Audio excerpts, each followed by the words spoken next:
Check. 1, 2, 3. 1, 2, 3, 4. Test, test, test.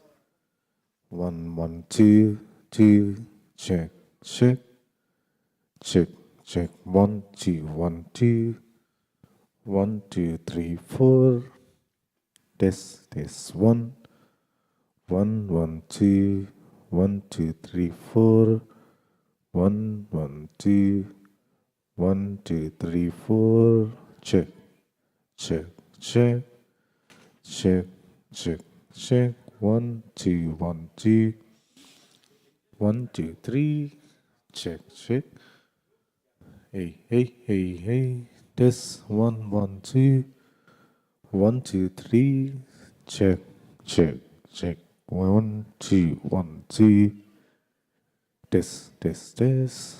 English 1, 2, 3. English, English 1, 2, 3, 4. Check. Hey, hey, hey. Testing. Good morning. 1, 2, 3, 4. Check, check, check. Check. 1, 1, 2. 2, 2, 2. 2, 2, 2. Test, test, test. Check, check, check. 2, 2, 2. 2, 2, 2. Hey, hey, hey. 1, 1, 2. 2, 2, 2. Check, check, check. Test, test, test. 1, 1, 1, 2, 3. Test, test, test. English, English. Check. 1, 1, 2. English check. 1, 2, 3. Test, test, test. Test, test, test. 1, 1, 2, 2. 2. Check, check. Check, check, check. Test, test. Check, check. Check, check. 1, 2, 2, 2. Hey, English. 1, 2, 1, 2. Test, test, test. Test. Check, check, check. 1, 2, 3. 1, 1, 1. Yeah. Check.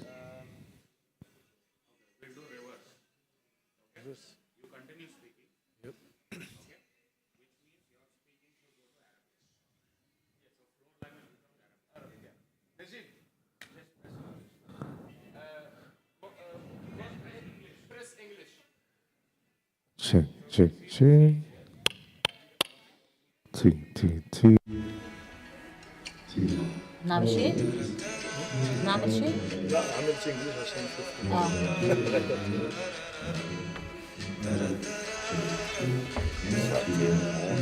بنقول على الانجلش ميوزك هلا.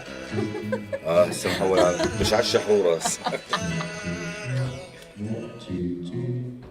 يمكن بدنا نخلي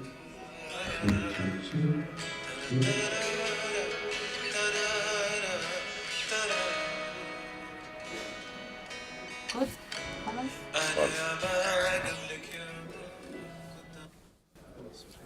مش الحال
Okay, like this.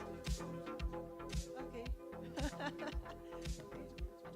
I just walk.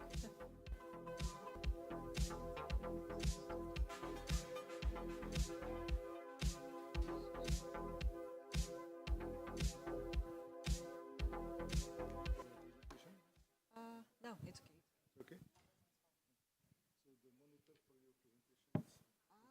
Okay, perfect, perfect. Okay, okay, perfect. Okay, I think I have to move a little because I have to see the screen. This one. Yeah, keep this one. Yeah, this one. Keep it here. Okay. So,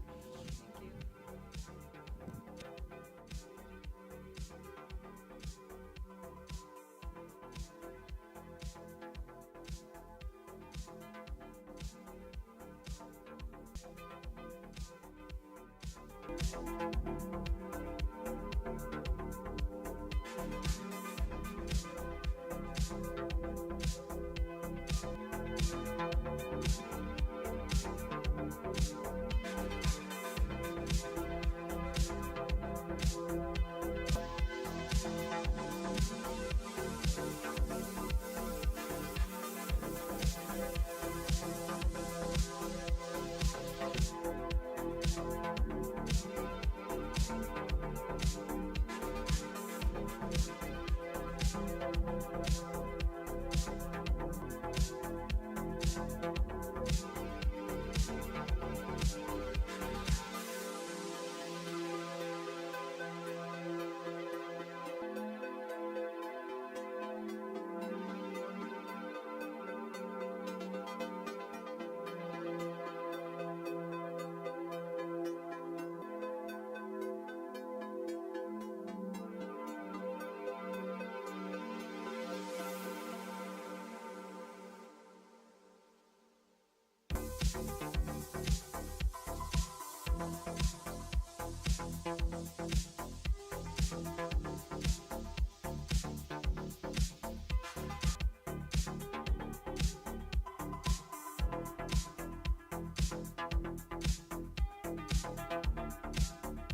بسم الله الرحمن الرحيم. Good morning. In the name of Allah, most merciful, most compassionate, may the peace and blessings of God be upon you. I'm Ali Al-Noubi from the Executive Office for Control and Non-Proliferation. We would like to welcome you to our workshop on countering the financing of terrorism, investigations, and new technologies, which is conducted in collaboration with the United Nations Office for Counterterrorism. On behalf of the Executive Office for Control and Non-Proliferation, we thank you for your presence and attendance today. We would like to also extend our gratitude to the UNOCT and the experts for sharing their knowledge and expertise with us for the next 2 days. The workshop will be conducted over the course of 2 days, both virtually and physically. And the agenda can be viewed by scanning the barcode available on the table in front of you and on your screen. Upon the completion of the workshop, participation certificates will be shared with all attendees. We would like to bring to your attention that the workshop will be conducted in both Arabic and English languages. The esteemed guests present physically with us today can make use of the available headsets provided to access your required translation. Dear guests attending virtually, kindly set your preferred language from the interpretation options available on your screens. However, please be sure to pause the video before moving to your required translation page. حضورنا الكرام، ستقدم ورشة عمل As just explained in Arabic, the workshop will be held in both English and Arabic. Translation is available through the headsets available on the tables here, and our guests online may choose the language that they want at the bottom of the screen. Make sure you pause the video before you move to the required language. Start our workshop by welcoming the Director of the Executive Office for Control and Non-Proliferation, His Excellency Talal Al-Taneji, for his opening speech. Welcome, Your Excellency.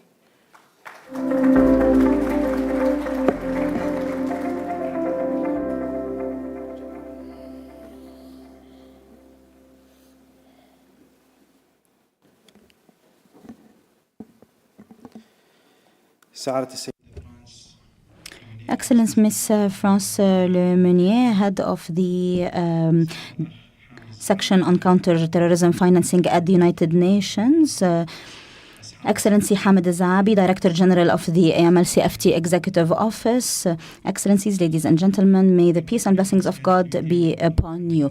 It is my honor to meet you here today. I would like to welcome you present here today and welcome the participants online. We have more than 3,500 participants with us today. So I would like to welcome you all, especially those coming from abroad, and I hope you will have a good stay in Dubai. I would like to thank you for coming to participate to this workshop on counterterrorism financing, investigations, techniques, and modern techniques, and investigations and new technologies, sorry. We are here among a group of experts, and this will allow us to have the opportunity to get to know the new methods adopted for criminals to evade sanctions and to collect funds to support terrorism. We will also learn how we can overcome the challenges that law enforcement authorities and the private sectors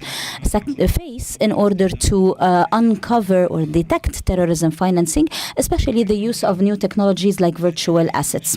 Ladies and gentlemen, this workshop comes within a series of workshops whereby we aim to raise awareness of all our national partners from the government and the private sector in order to abide by international requirements and standards, namely UN Security Council resolutions and standards on counterterrorism and the effective implementation of targeted financial sanctions, the identification of typologies and methods used for the financing of terrorism. I would like to thank the Center for, or the UNCCT for their assistance in the implementation of our training plan.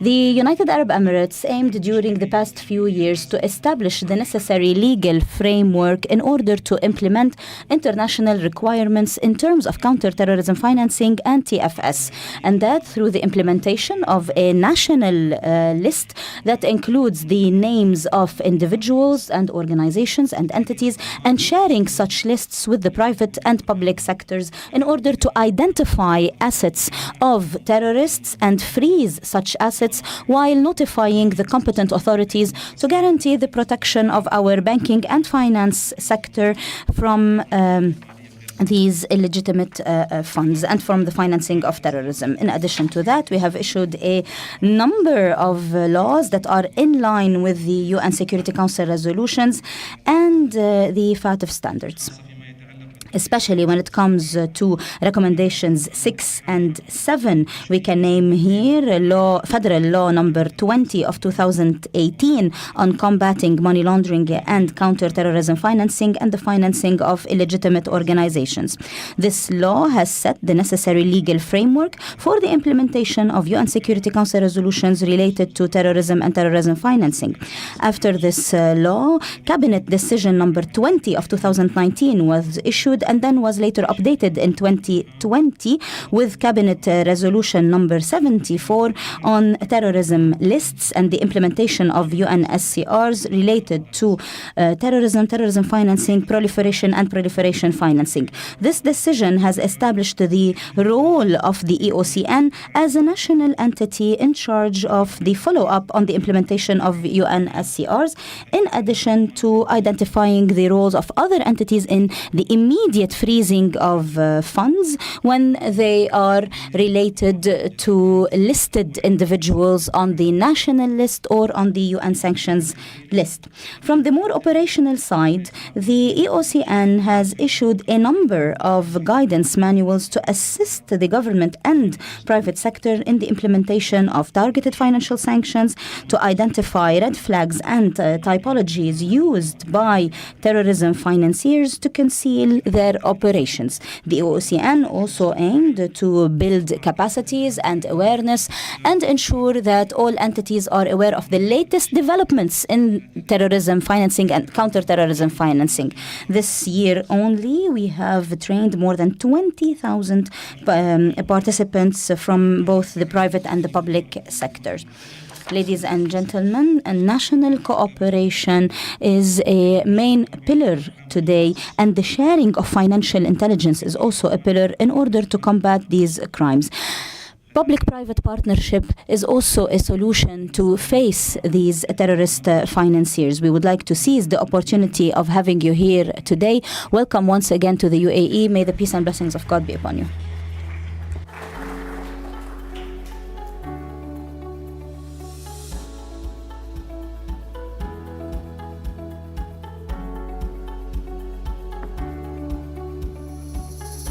Thank you, Your Excellency, for your sincere statement.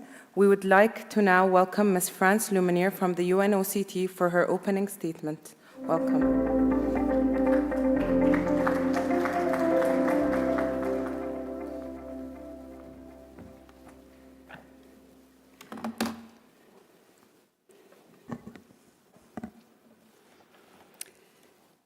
Excellency, Mr. Talal Al-Taneji, Excellency, Mr. Hamid Al-Zoubi, dear participants, dear speakers, dear colleagues, ladies and gentlemen.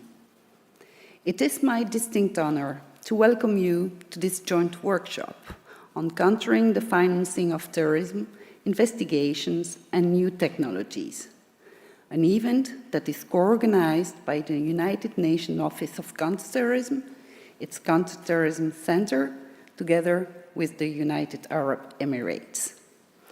My most sincere gratitude and highest appreciation goes to the government of the UAE and the Executive Office for Control and Non-Proliferation for convening, organizing, and hosting this workshop, and to the EO of AML CFT for its strong support and future partnership. Let me convey a warm welcome to all participants, speakers, and experts, and extend my thanks to the government of Korea and Egypt for sharing expertise and good practices with us. My gratitude goes also to my dear colleagues from the Counterterrorism Committee Executive Directorate and UNODC for supporting this event, and to the many entities from the UAE, and especially also the Executive Office for AML, CFT, and EOCN, as well as the private sector. This workshop marks another key milestone in our ongoing engagement with EOCN, and I'm extremely proud of the strategic partnership between my office and the UAE on countering the financing of terrorism. Some words about us. We are part of the United Nations Office of Counterterrorism. This office has been mandated to lead and coordinate an all-of-UN approach to address terrorism. The United Nations Counterterrorism Center serves as a facilitator for providing integrated technical assistance to member states to enhance their capacity to address the threats and to ensure the coherent implementation of the global counterterrorism strategy. Countering the financing of terrorism is one of the most crucial components of the global fight against terrorism. By unanimously adopting Resolution 2462 in 2019, the Security Council reiterated its call to member states and the wider international community to strengthen their efforts on the financing of terrorism, including by apprehending the new and emerging technologies that can be misused for terrorist financing purposes. In response to these important resolutions of the Security Council, the UN Counterterrorism Center established the Global Coordinated Program on Detecting, Preventing, and Countering the Financing of Terrorism in 2020. The core pillars of this program are designed to address the evolving nature of the terrorist financing threats, while upholding human rights and building multidimensional partnerships. Ladies and gentlemen, information and communication technologies such as internet, social media, new payment technologies and fundraising methods, payment platforms, social media crowdfunding, or virtual assets. The potential role that new technologies can play in terrorist financing has been a growing preoccupation worldwide for a decade.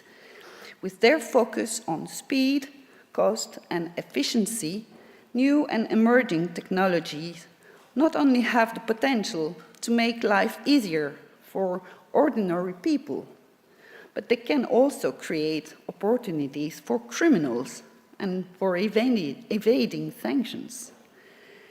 Reflecting these preoccupations last year, the special meeting of the UN Counterterrorism Committee resulted in the adoption of the Delhi Declaration on countering the use of new and emerging technologies for terrorist purposes, to be declined into a set of non-binding principles for helping member states navigating into the different requirements established at UN international or FATF level in this regard.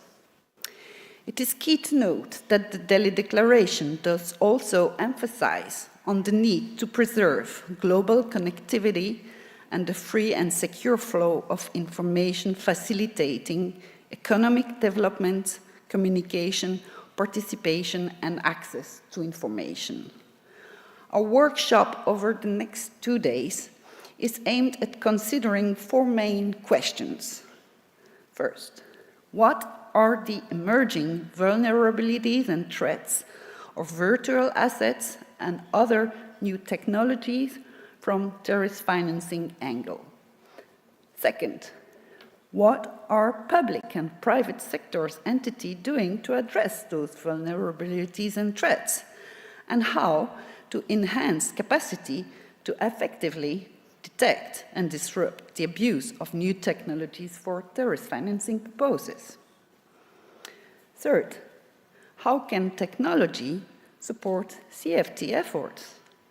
And lastly, how to develop an inclusive approach to assess the risk, adopt risk-based mitigating measures, and address future challenges.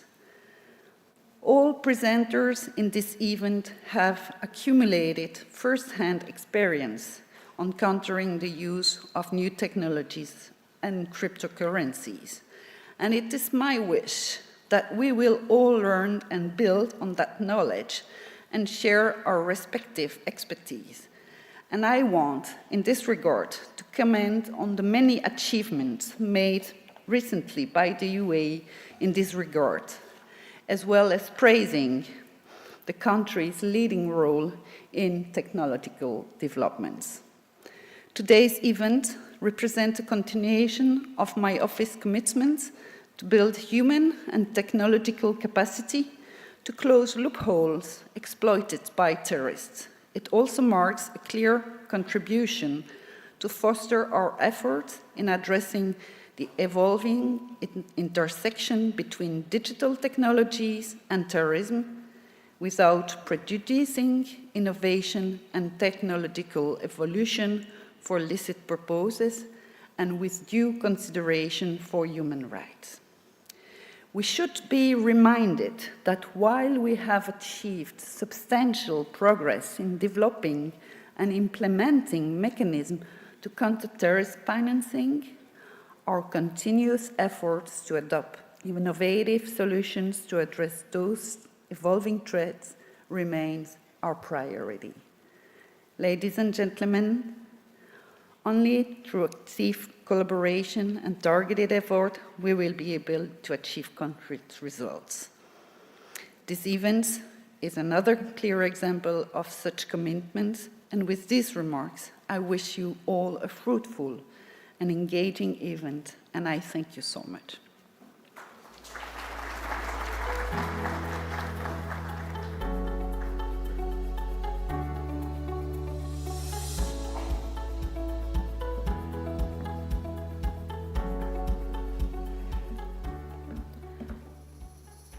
Thank you, Ms. France, for your statement.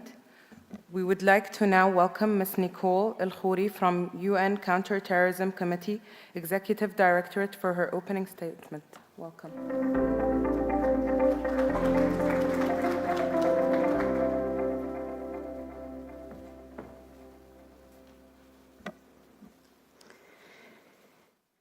سعادة السيد طلال Excellency طلال التناجي, Excellency حامد الزعابي, Excellency France Le Meunier, ladies and gentlemen, good morning. It is my pleasure to be back in Dubai after such a long while. On behalf of my colleague Svetlana Martinova and on behalf of myself, I would like to thank the Executive Office for Control and Non-Proliferation for the organization of this event and for inviting the UNCTAD to be part of this event. I would also like to thank the UNOCT for the coordination with the UNCTAD for the preparation of this event and to facilitate the participation of the UNCTAD and for our ongoing constructive cooperation. Monitoring and detecting the compliance with UN Security Council resolutions is part of the core mandate of the UNCTAD since its establishment in 2001. This is a main axis of the work of the CTAD. In its assessments under UN Security Council Resolution 1373 of 2001 and the International Treaty for the for countering terrorism financing of 1999, the UNCTAD focuses in its requirements on the criminalization of TF, prosecution of TF, effective freezing mechanism, risk assessment of TF, and also the deterring the misuse of NPOs and Hawala systems for terrorism financing.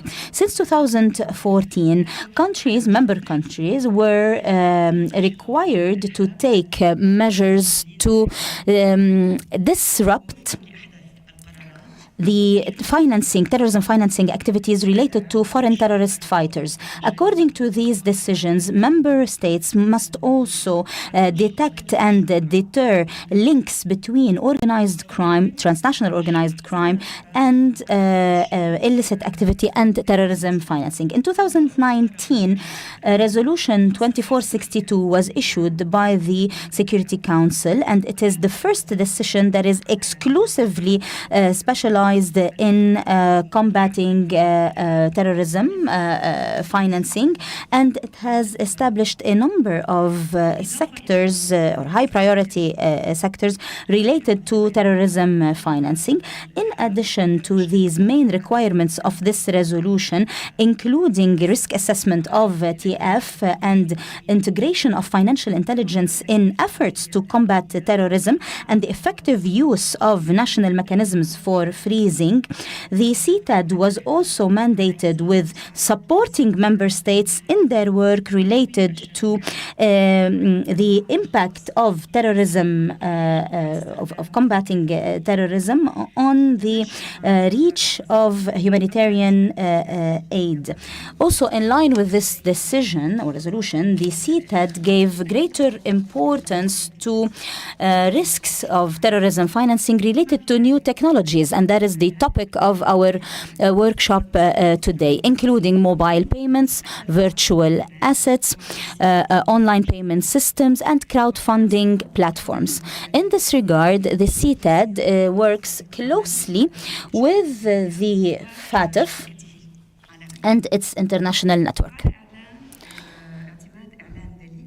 After the adoption of the Delhi Declaration, that was the final statements of a special meeting of the CTC that was organized in Mumbai and New Delhi last year, which focused on new and emerging technologies and their use for terrorism financing, the UNCTAD has adopted a number of non-binding guiding principles in order to detect and combat the use of modern technology for terrorism financing purposes. And we will be sharing these principles with you once they are approved by the CTC. Based on its mandate, the CTAD, and on behalf of the CTC, conducted two assessment visits to the UAE in 2011 and 2017. These visits identified challenges faced by the national local authorities and how they can combat terrorism activity. And since then, we've been closely cooperating with the UAE competent authorities to remain updated on emerging challenges and steps taken in the UAE in terms of counter-terrorism, especially that the UAE is currently the president of the CTC. Technological advances have always been a power for change in our societies and economies and government systems. However, the speed of these new developments and absorbing these developments by people around the world is unprecedented. And as the UN Security Council said, innovations in financial technology may provide great financial opportunities. However, there is a risk that they may be misused, including for terrorism purposes, such as helping terrorists operate, especially in collecting funds and evading detection. Our meeting here today is a very important opportunity to see how we can combat terrorism in light of this intensive use of new technologies, and what are the measures taken by the international community to face these threats. Thank you very much once again for hosting us in the beautiful city of Dubai, and we wish you fruitful discussions. Thank you.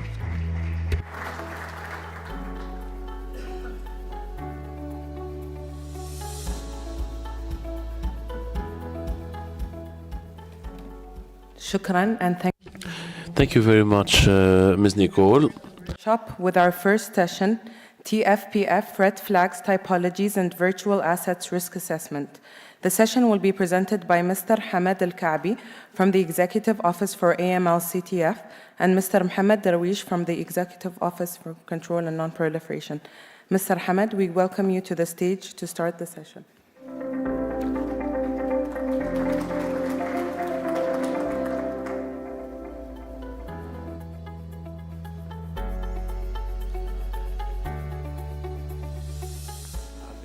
Assalamu alaikum wa rahmatullahi wa barakatuh.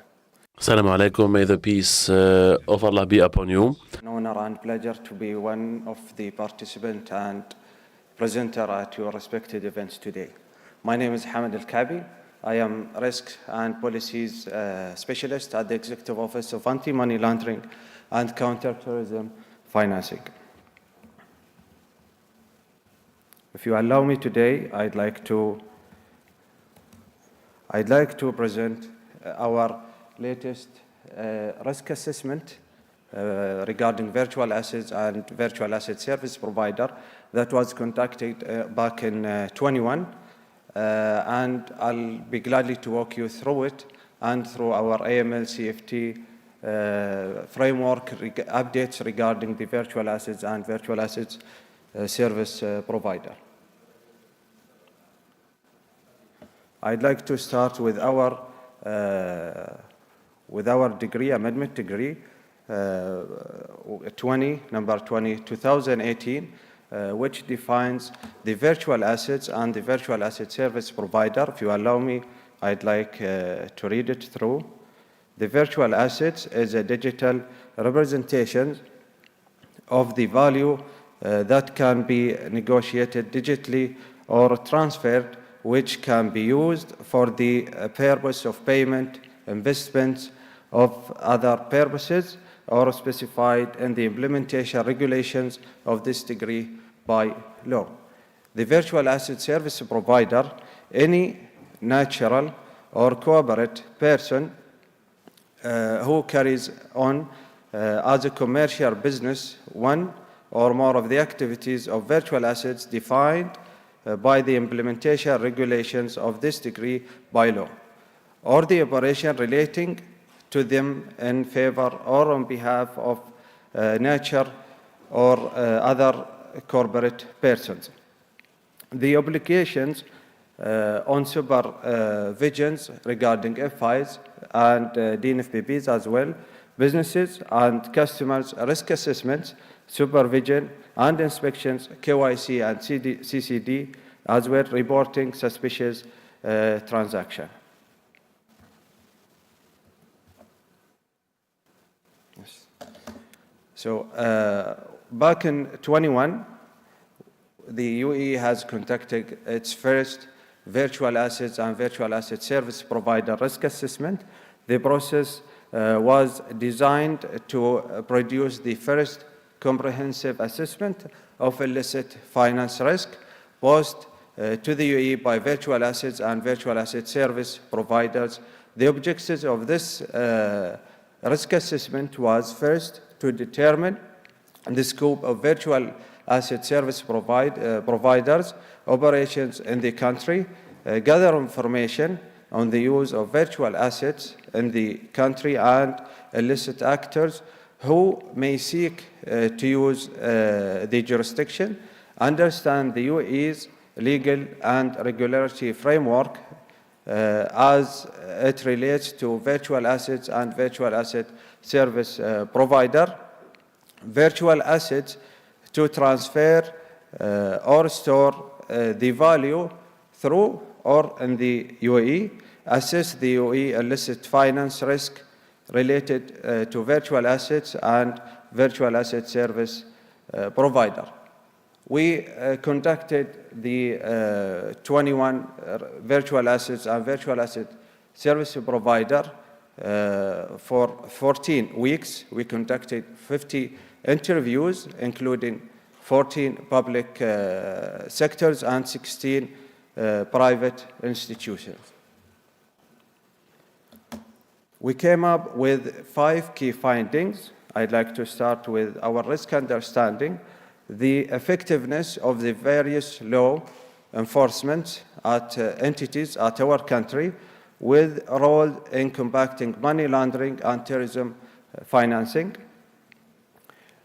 the regulatory and supervisory framework to identify the vulnerabilities of our regimes related to virtual assets and virtual asset service provider, and identify and assess the efficiency of the measures that the UAE's supervisors and financial institutions have undertaken to further mitigate relevant threats and vulnerabilities and reduce the risk as well. We have identified the threats. Our authorities generally agree that the fraud back in 21 risk assessment is the predicted offense most likely to be involved in money laundering involving virtual assets and virtual asset service providers.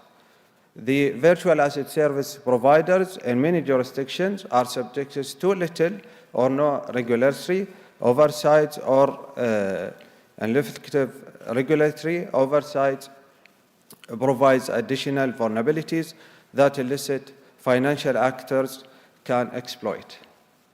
All cases provided by our legal enforcement authority detailed fraud schemes in which false statements regarding virtual assets were used to attract victims. Authorities have not observed case in which illicit actors used virtual assets to launder the proceeds of a separate predicate offense, whether fraud or another proceeds generally.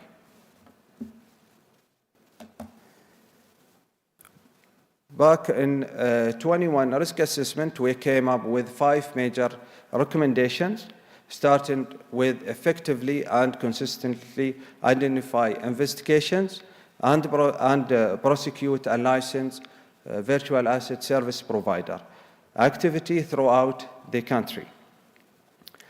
Increase the understanding of virtual assets and virtual asset service providers risk among public authorities and the private sector as well.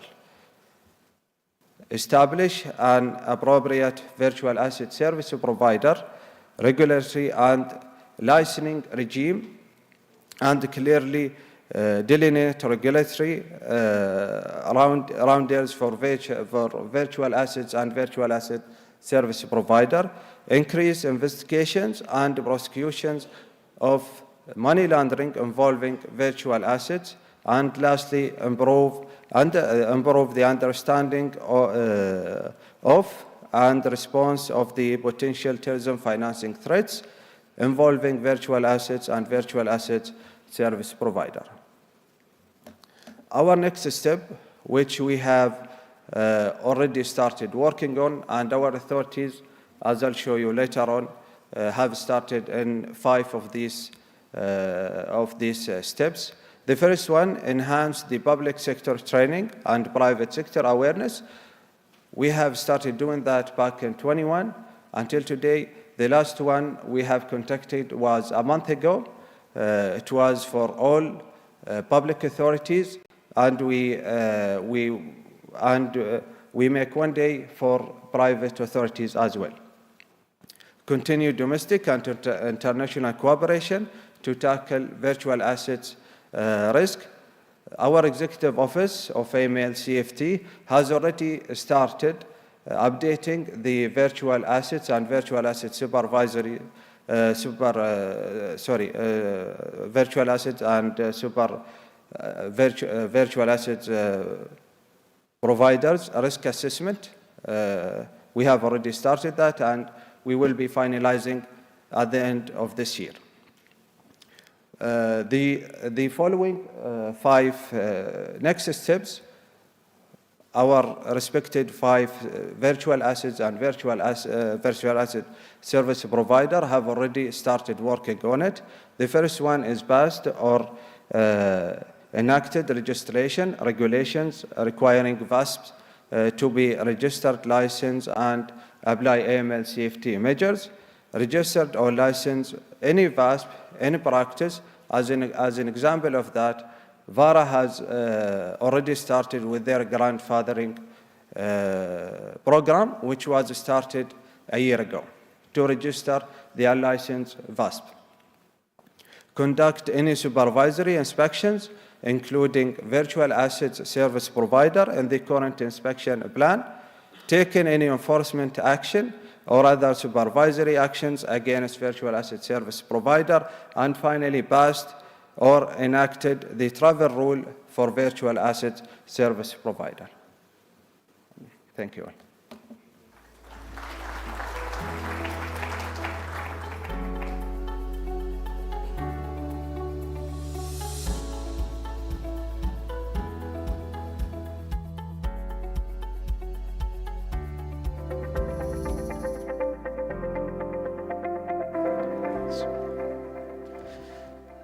Assalamu alaikum wa rahmatullahi wa barakatuh. Assalamu alaikum. May the peace of Allah be upon you. Pleasure to be among the speakers here today. My name is Mohammed Darwish. I'm the section head of research and policies at the Executive Office for Control and Non-Proliferation. Today, my presentation is going to focus mainly on virtual assets, terrorist financing and proliferation financing red flags and typologies.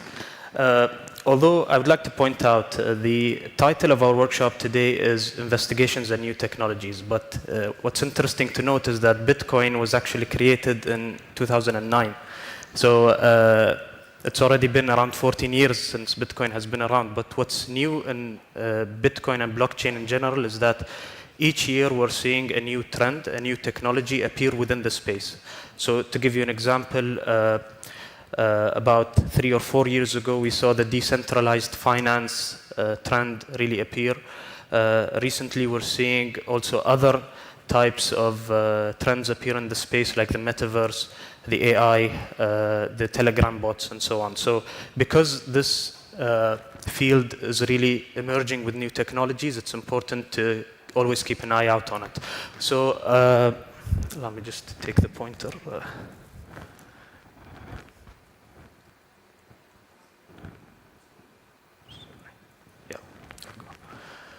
So let's begin by defining virtual assets. So my colleague Hamad, in his presentation, he gave an overview on how the UAE law defines virtual assets. So we can see it's very similar, or it's actually kind of the same as how the FATF defines virtual assets. So the FATF, the Financial Action Task Force, defines virtual assets as a digital representation of value that can be digitally traded or transferred. And it can be used both for payment or for investment purposes. However, the FATF makes a clear distinction, and the definition is that digital representations of fiat currencies and securities is not considered as part of the virtual asset definition. So to give you an example, today, almost everything is digital. You open your mobile application, you go to your bank application, and you just send money to someone. Something happens among the banks and the amount is deducted from your account. So that's also considered digital, but when we're talking about virtual assets specifically, we're excluding that part of it, which is related to fiat and security. So that leaves us with really a practical definition of when we say virtual assets, we really mean cryptocurrencies mainly.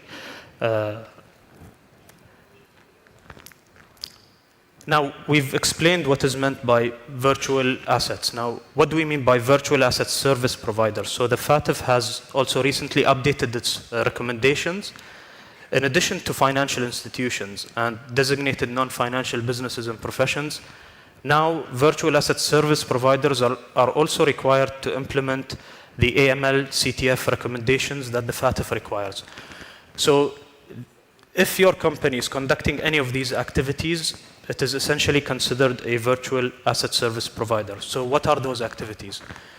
If you conduct any services that allow for exchange between virtual assets and fiat currencies, so if you provide services to exchange Bitcoin to dollars or Bitcoin to dirhams, then you're a virtual asset service provider, or a VASP. We will use the acronym VASP going forward.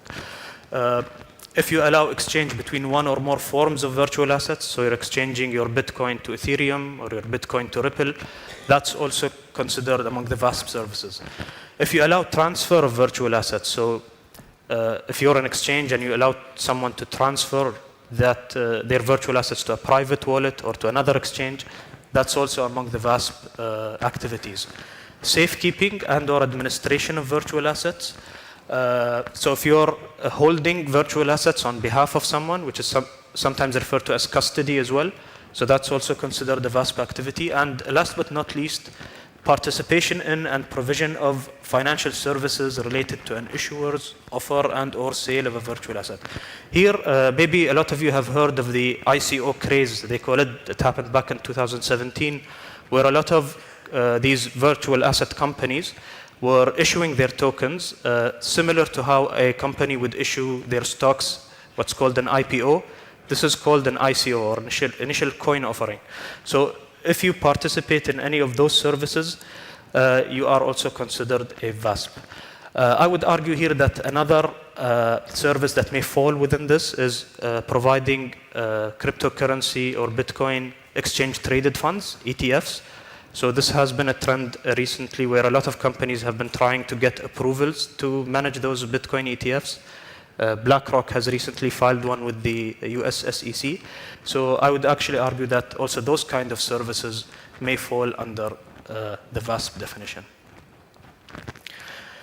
Now let's look at virtual asset features. So we call them features here, but I would like you to think of it also as vulnerabilities. These features kind of act as vulnerabilities when we're using virtual assets. So first of all, the ability to transact across borders rapidly. This is a feature of virtual assets. So today, basically, I can send my Bitcoin to someone in America or Australia, and it can reach him within 10 to 15 minutes. This is really a breakthrough innovation, but it also acts as a vulnerability.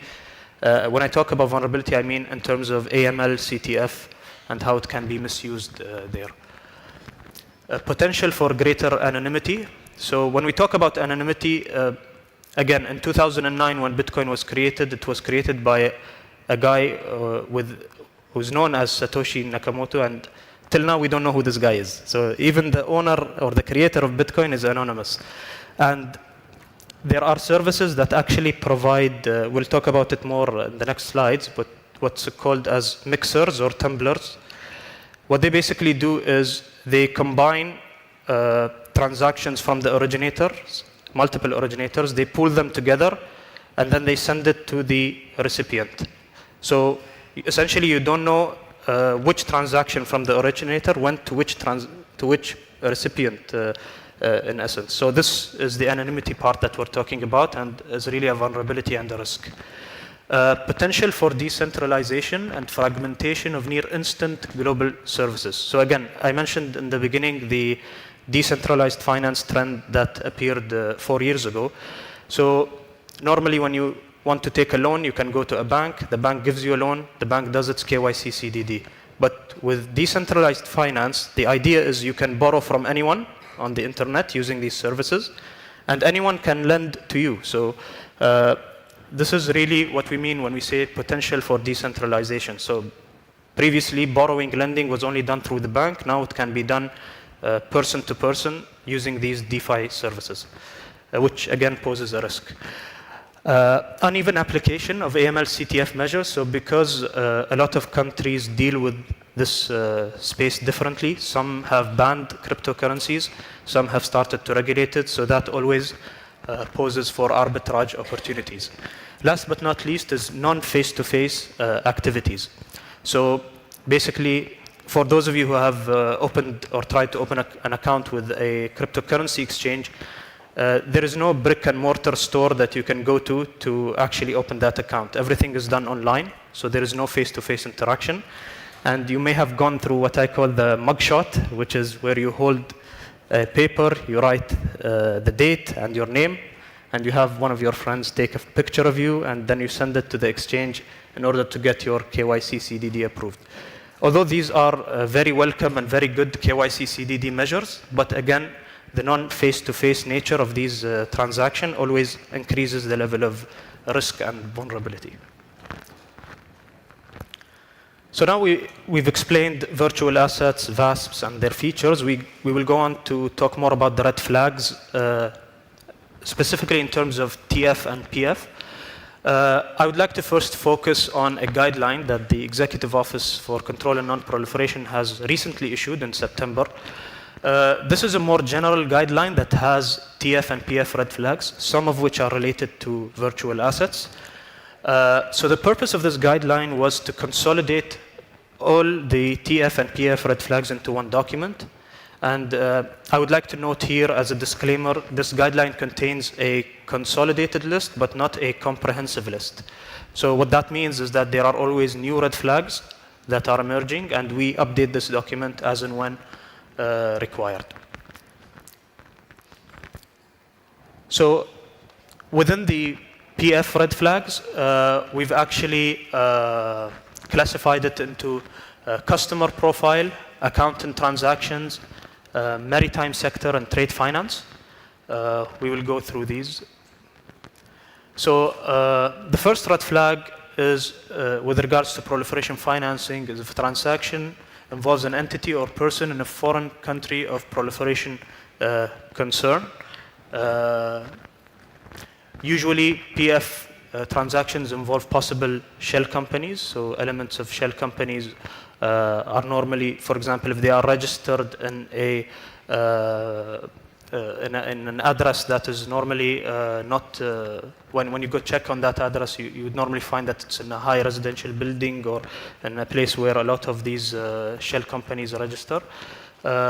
Complex legal entities or arrangements that seem to be aiming to hide the beneficial owner, final destination, or end user. So with PF networks, a common red flag is, or a common typology is that they would use complex legal structures. And when they do the actual shipment, they might state the freight forwarder as the end user, which is in most cases not the case because the freight forwarder will then forward that shipment onto the end user. So here it's important to do the due diligence to identify the actual end user. Identifying documents that seem to be forged or counterfeited, and I would add here also inconsistencies in trade finance documents. So normally with PF, you would find that there are inconsistencies in trade finance documents. So for example, if you compare the bill of lading with the sales agreement, you would find that the amount of goods that is being sold is not in line with the amount of goods that's being shipped. Or if you compare, for example, the invoice with the custom declaration form, if you find inconsistencies there, it means that there is a red flag, a possible red flag for PF. Dealing with dual-use goods or controlled goods, and I would like to actually qualify the statement without the proper permits. So dealing with dual-use goods or controlled goods is not prohibited, but if your client is dealing with them without having the proper permits from the authorities, and when you ask him to get the permit, you find that he is hesitating to go and get the permit, he's trying to avoid the question, then that also might be a red flag. It's important to note that one red flag may not mean that the transaction is suspicious.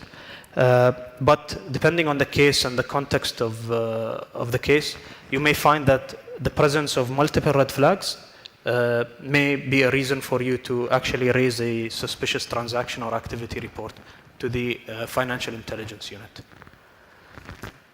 With regards to terrorism financing related red flags, normally these are linked with multiple ATM cash withdrawals that occur in short succession in the border of sanctioned countries or countries where terrorist groups are known to operate. So that's one red flag. A second one is if funds are sent or received via international transfers from or to high-risk locations. So if these transfers are large in volume, they're being made frequently to such jurisdictions, it may be a cause of a red flag. And when we say higher risk jurisdiction, so the National AML CTF Committee in the UAE has published that list on its website, and it's basically the FATF list of high-risk jurisdictions. Excuse me. NPOs have been known to be misused for terrorism financing, so you should always do the due diligence on NPO clients to make sure that they are actually providing the funds and using the funds as they are stated to. And a red flag would be multiple personal and business accounts of NPOs that are used to raise funds. So if the funds that are being raised are not in line with the nature of the NPO, or for example, an NPO, normally what you would see is if one NPO is raising much more than what you would expect it to raise, then that is also a cause for concern. Here we come to some more red flags that are more specific to virtual assets. So, and this is specific to VASPs. Sending virtual assets to unregulated virtual asset exchanges or receiving them from unregulated exchanges, that's also a red flag. The Central Bank of the UAE and Supervisory Subcommittee have actually recently published a guideline on this, how to identify unregulated VASPs and how to deal with them. So I'd encourage everyone to look at that guideline. And then you have a transfer of funds to a virtual asset exchange's bank account, followed by the crypto to fiat conversion from the same exchange within a relatively short period of time. So here what would happen is, for example, I would send fiat to a virtual asset exchange operator's bank account. I would receive my USD on the exchange's trading account. I would use that money to buy Bitcoin, and then I would immediately send it to another exchange to sell the Bitcoin.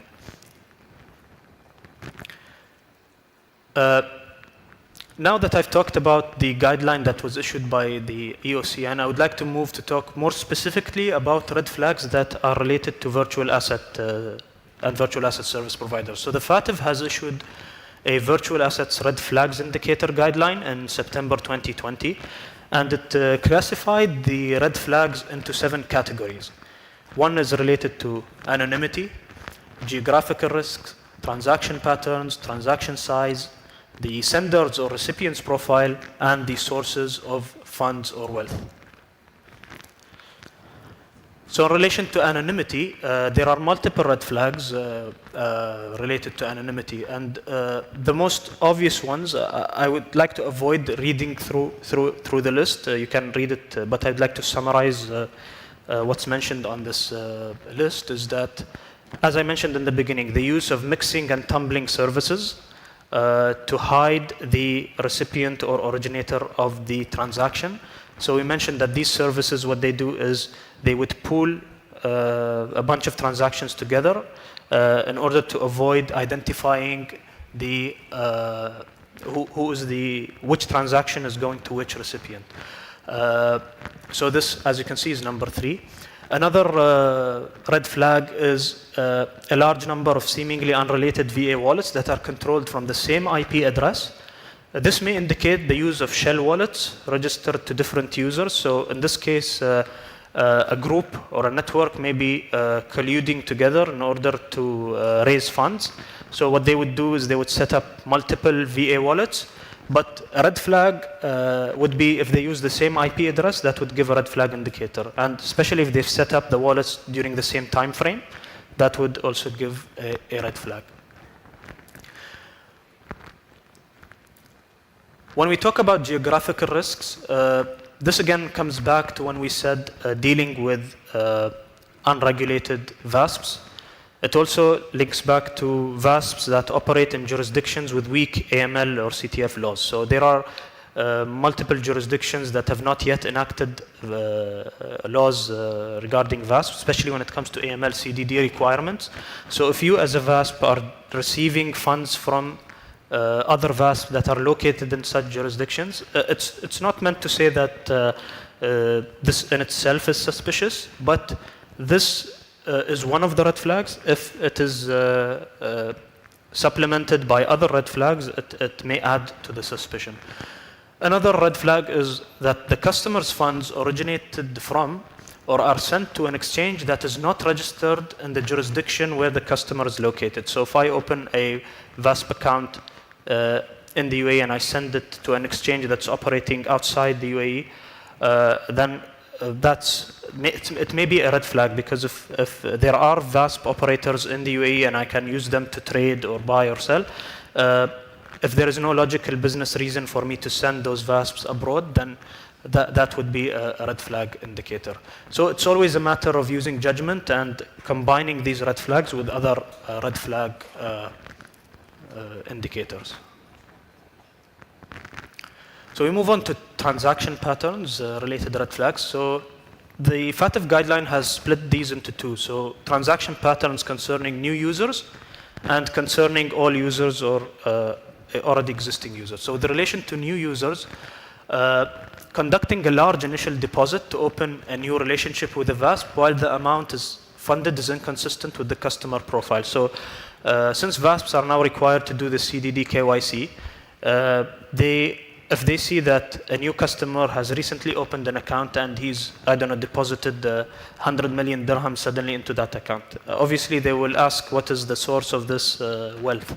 So if the customer is unable to provide a proper documentation or reasoning for this source, then that's a red flag. A new user attempts to trade the entire balance of VAs or withdraws the VAs and attempts to send the entire balance of the platform. This is another red flag concerning new users. Now, when we're talking about other users, if someone tries to use multiple VA accounts or tries to open multiple accounts with no logical business explanation, this is a red flag.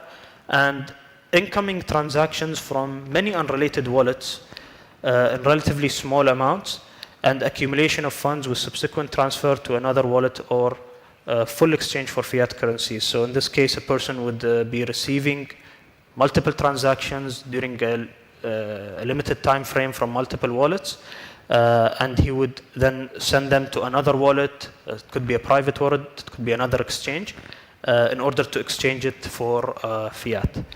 It's worth mentioning that not all exchanges provide the service of converting to fiat.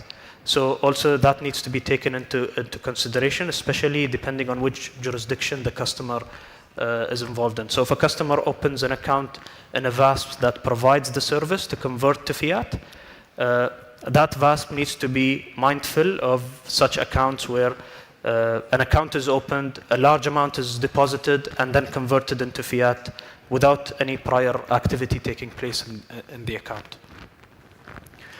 When it comes to transaction size, so structuring transaction in smaller amounts, which is normally under record keeping or reporting threshold, is or could be a red flag. So similar to how cash transactions are structured in money laundering, where they would deposit under the 10,000 dirham threshold, or 10,000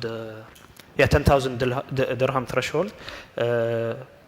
Sorry, it's $10,000, I believe. It's 55,000 dirham.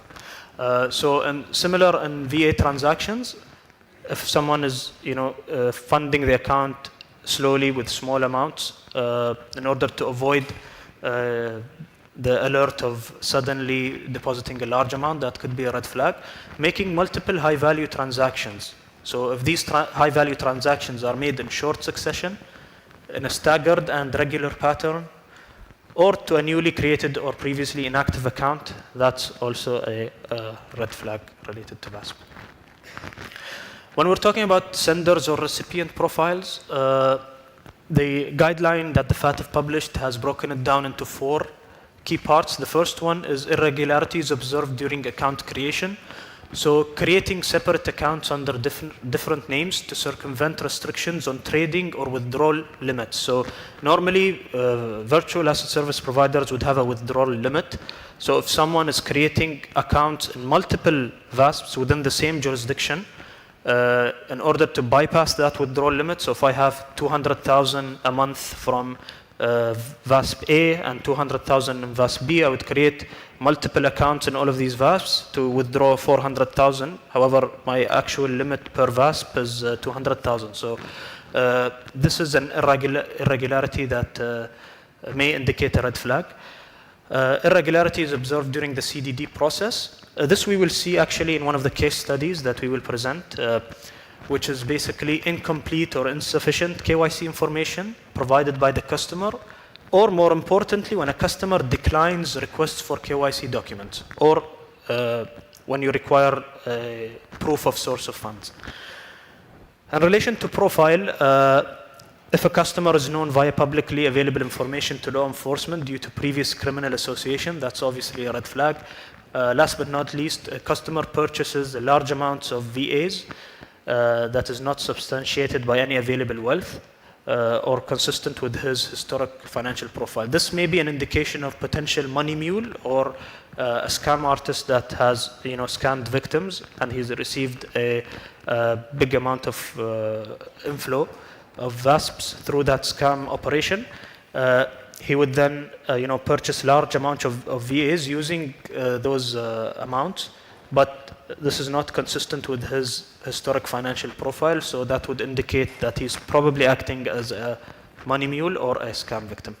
Last but not least, red flags related to source of funds or wealth. Again, if a customer's funds are sourced directly from these mixing and tumbling services, so we use mixers and tumblers interchangeably. Essentially, they mean the same thing, which is what I explained earlier. So if a customer funds his VA wallet using those services, that's a red flag on the source of funds. If a customer is source of wealth is disproportionately drawn from VAs originating from other VASP. So if he funds his wallet using other VASP or using a wallet in another VASP, especially if that VASP is unregulated or if that VASP is in a jurisdiction with weak AML CTF controls. VA transactions that originate from or destined to online gambling services. So now there are actually online gambling services that allow transactions in VASPs. Last but not least is deposits into an account or a VA address that are significantly higher than ordinary with an unknown source of funds, followed by conversion to fiat. I think we already touched upon this also earlier. Now coming to the last part of the presentation, I'll be presenting a couple of case studies. One is relating to TF and one is related to PF on how these technologies, specifically virtual assets, can be used in those cases. So when we're talking about crowdfunding with e-wallets or virtual assets wallets, this case study, basically you have person A who was operating a network. This network was made up of a number of individuals. These individuals set up separate virtual asset wallets, and they were collecting donations online through social media to actually fund those wallets. The cryptocurrency that was collected through the wallets was then sent to the VASP exchanges in order to convert it to fiat.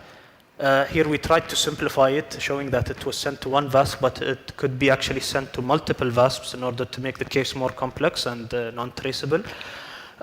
So once it reaches the VASP, obviously a transaction has to happen between the VASP and the bank. So the fiat or the Bitcoin that was converted to fiat in the VASP, the fiat would then have to actually be converted through the bank account. So it would have to be sent to the bank account to be converted.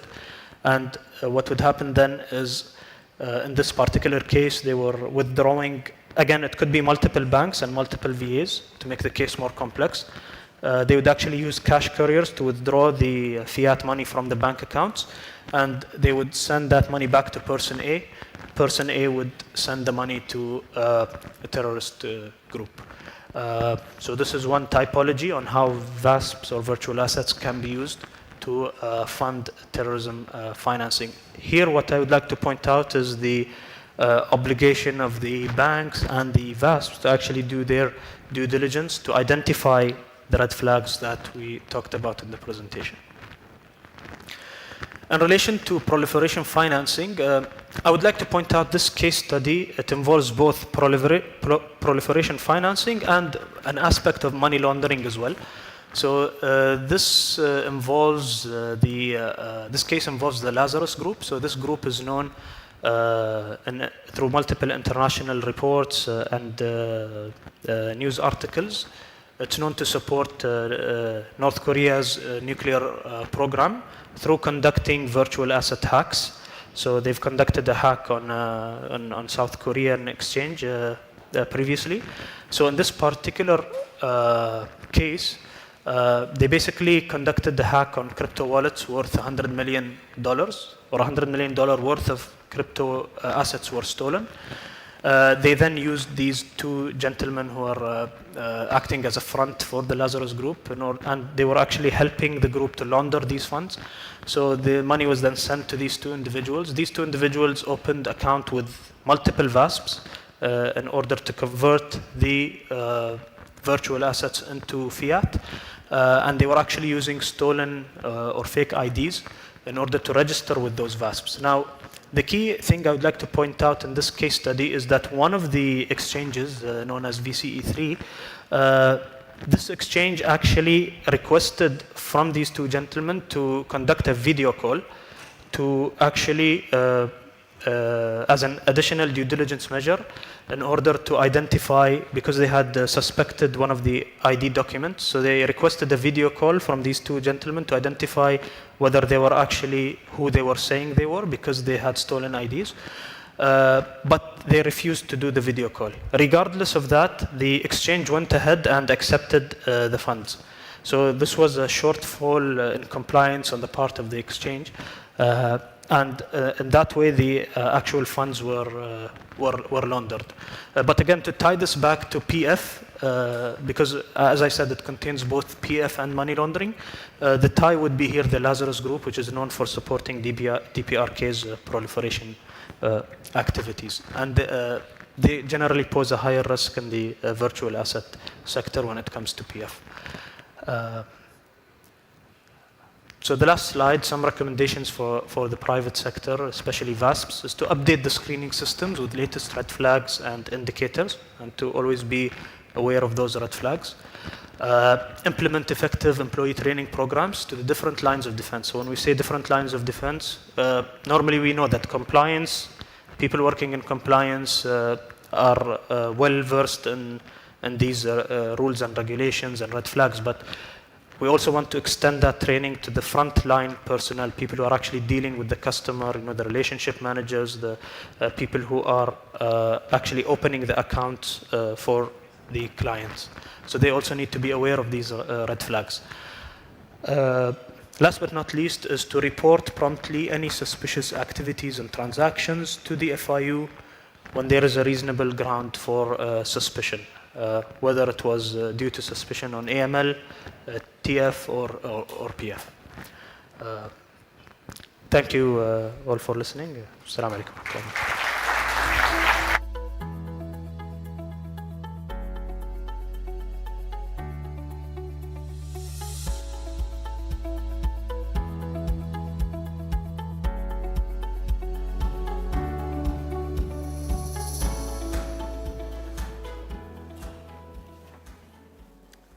Thank you, presenters, for the discussion. I would like to welcome to the stage Ms. Suyon on her session, Law Enforcement and Investigations, Perspective on New Technologies.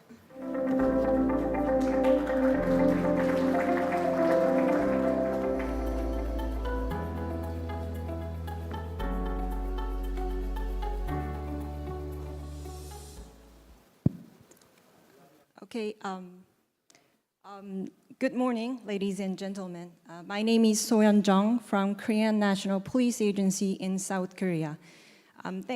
First of all, thank you for having me here today, and thank you all for attending the workshop, and hope you have a meaningful time here learning a lot about the new technologies and its threats. This is the first time for me to visit UAE, Dubai, and I arrived yesterday after the 10-hour-long flight. And I was really surprised to see how beautiful and how fancy this country is. And I'm personally very excited to see the real desert, and especially the real camel for the first time in my life. I got the invitation letter for this workshop about a month ago, and I have been pretty busy preparing for all the stops for this business trip, and especially getting permissions from my office and my boss, of course. And I have spent a lot of time thinking about what message should I deliver for this 40-minute presentation. And I came to the conclusion that I should bring this up to you, the case study which involves phishing mail campaigns, hackings, and ransomware, as I believe this best fits this workshop agenda, as this case involves the government-supported hacking group and nationwide victims within South Korea and ransomware in connection with virtual assets. So, before I getting into the presentation, I would like to briefly introduce myself. My name is Soyeon Jung, and I go by my English name, Jackie. I bet this is much easier for you to pronounce better than my Korean name. And I have written my contact, my email address, and phone number, and so that you can call me, text me, message me anytime if you need any support from Korean National Police and from myself. I graduated from Korean National Police University, major in law, and I'm currently working for my master's degree in computer science to enhance the capabilities of technology and to broaden my scope of view in a technical way. And so right after the graduation, I became a police officer in 2017, and after some field training courses, I became a cyber crime investigator, especially in the economic investigation division in a police office located in Seoul, the capital city of Korea. And that's the start of my career as an investigator in Korean National Police. And it has been about 6 years for now since I started to conduct investigation as a police officer. And most importantly, on January 2019, I moved to my current office, Cyber Terror Response Division in the headquarters office of Korean National Police. And since then, I have been working as a cybercrime investigator at the headquarters office. So I bet not many of you are familiar with the structure of the Korean National Police, so I'm going to briefly introduce where I work for. So there is a Commissioner General at the top, and there is National Office of Investigation, NOI, that's what we call. And that's the office which manages all the things and supervises all the things related to investigation of South Korean police. And under the Investigation Bureau, there are several bureaus under Investigation Bureaus, and there are the total of 3 specific divisions which works for the cyber crimes. And Cyber Response Division, Cyber Terror Response Division, where I work for, is one of them. And that is the only unit who conduct cyber crimes as a headquarters level. So most of the cases are handled by our colleagues and investigation teams, especially in the city level and the metropolitan level. And if the case involves the nationwide victims within South Korea, or if the case needs some special technical support, or if the case needs some wide range of international cooperations with the other foreign agency, then that kind of cases are handled by our unit in the headquarters office. So as a headquarters office unit, we typically investigate on the cyber crimes in relation to national security, especially the ones involving hacking, malware distribution, DDoS, or distributed denial of service attacks, ransomwares, and so on. So, so back to my introduction part. Since I started my work as a headquarter level investigator, I heavily worked on the ransomware cases, which has lasted for more than 4 years. And along with the big ransomware cases, I have also worked with some relatively small cases, which involves malware distribution and money laundering cases, which involves the cryptocurrencies, all of which builds up my field of interest, which is written at the bottom, the cybercrime, ransomware, cryptocurrencies, darknet, and so on.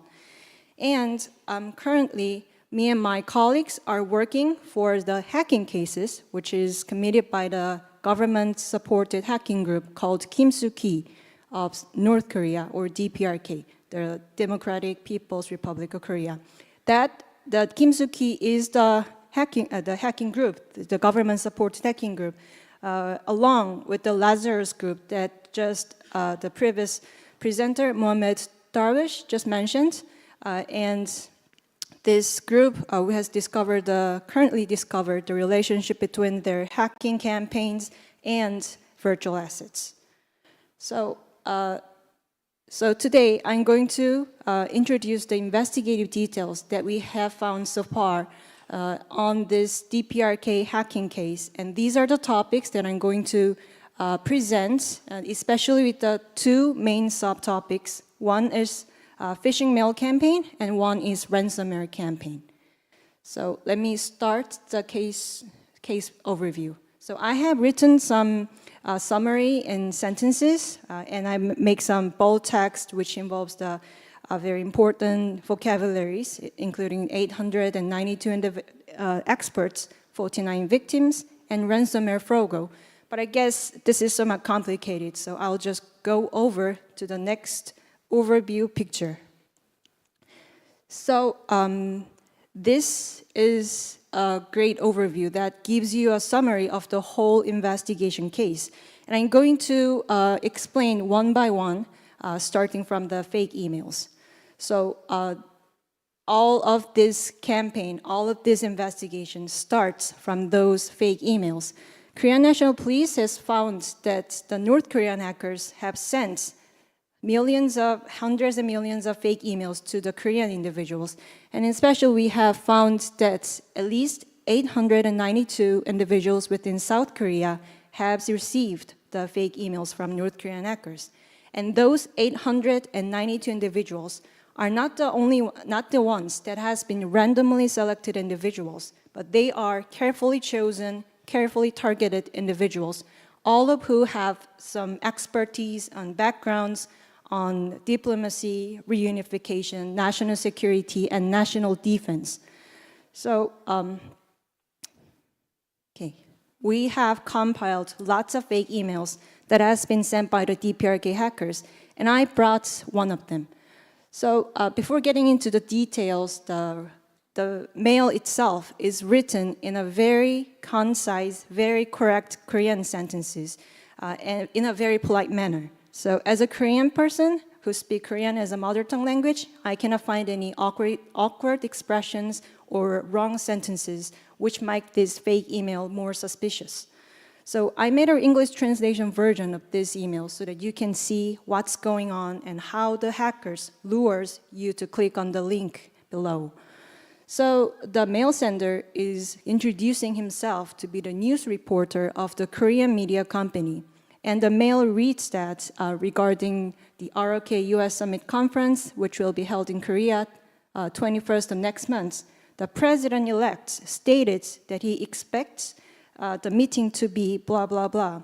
And at the end of the email, he says, I send this email to you to listen to the voices of the people, with the link of news articles below. Please write the comments on news articles.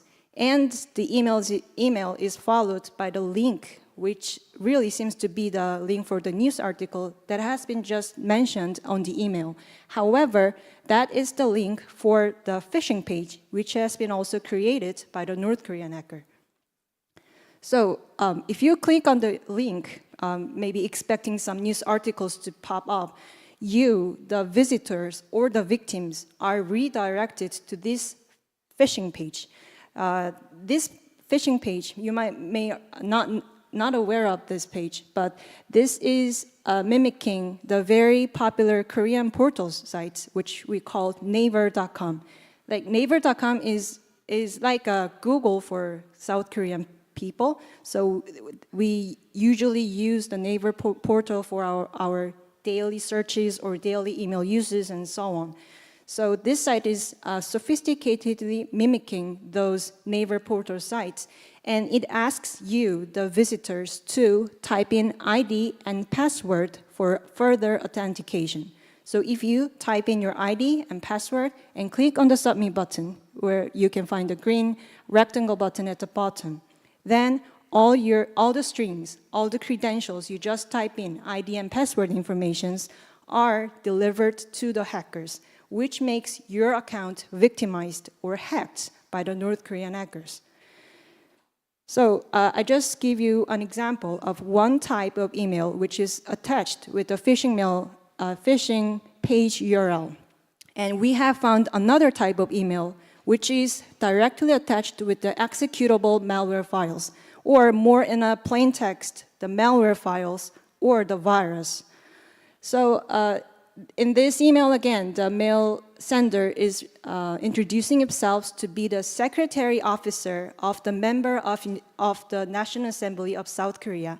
And the mail reads that, "Thank you for attending the seminar yesterday. Thank you for your opinion, thank you for your presentation, and please fill in the document attached and reply back to me so that I can give you the expert fees for seminar attendance." And as you can see, the mail sender lures the victims to click on the attachment file and try to open it. And if you, the mail reader, download the attachment file and actually try to open it, then the malware, the virus, is executed to steal all the important data, all the important information from your PC. And most of the time, those stolen information is they result in the hacking of your computer, which means that the hacker can control and manage all the things happening on your computer. So these are the two typical examples of the emails sent by North Korean hackers. And even though these two emails seems very common and very trivial, this really is the start of this whole hacking campaign of North Korean people. So let me show you how these stolen credentials from the victims could be utilized by the North Korean hackers. So among the 892 individuals who received these fake emails, some people actually clicked on the URL to visit the phishing page, or have actually downloaded the attachment file to execute the malwares in their PCs. And we have found at least 49 people have been stolen with their accounts, the credentials, the ID and password of their accounts by the North Korean hackers. So the North Korean hackers use these credentials, the ID and password of the account ID, to periodically log in to their account IDs and read the emails received or sent by the victim accounts, and even steal some important intelligence, important information, or even the important document files attached to these emails. So this is the reason why we call these 49 people the surveillance targets. So, okay, as I have mentioned earlier, these people, the 49 people, including the 892 people, are not the ones who has been randomly chosen, but these are the people who have carefully chosen, who are the experts on diplomacy, reunification, national security, and national defense. And many of them are professors of the university, and we also see some people from private sector organization, private sector companies, or the academia.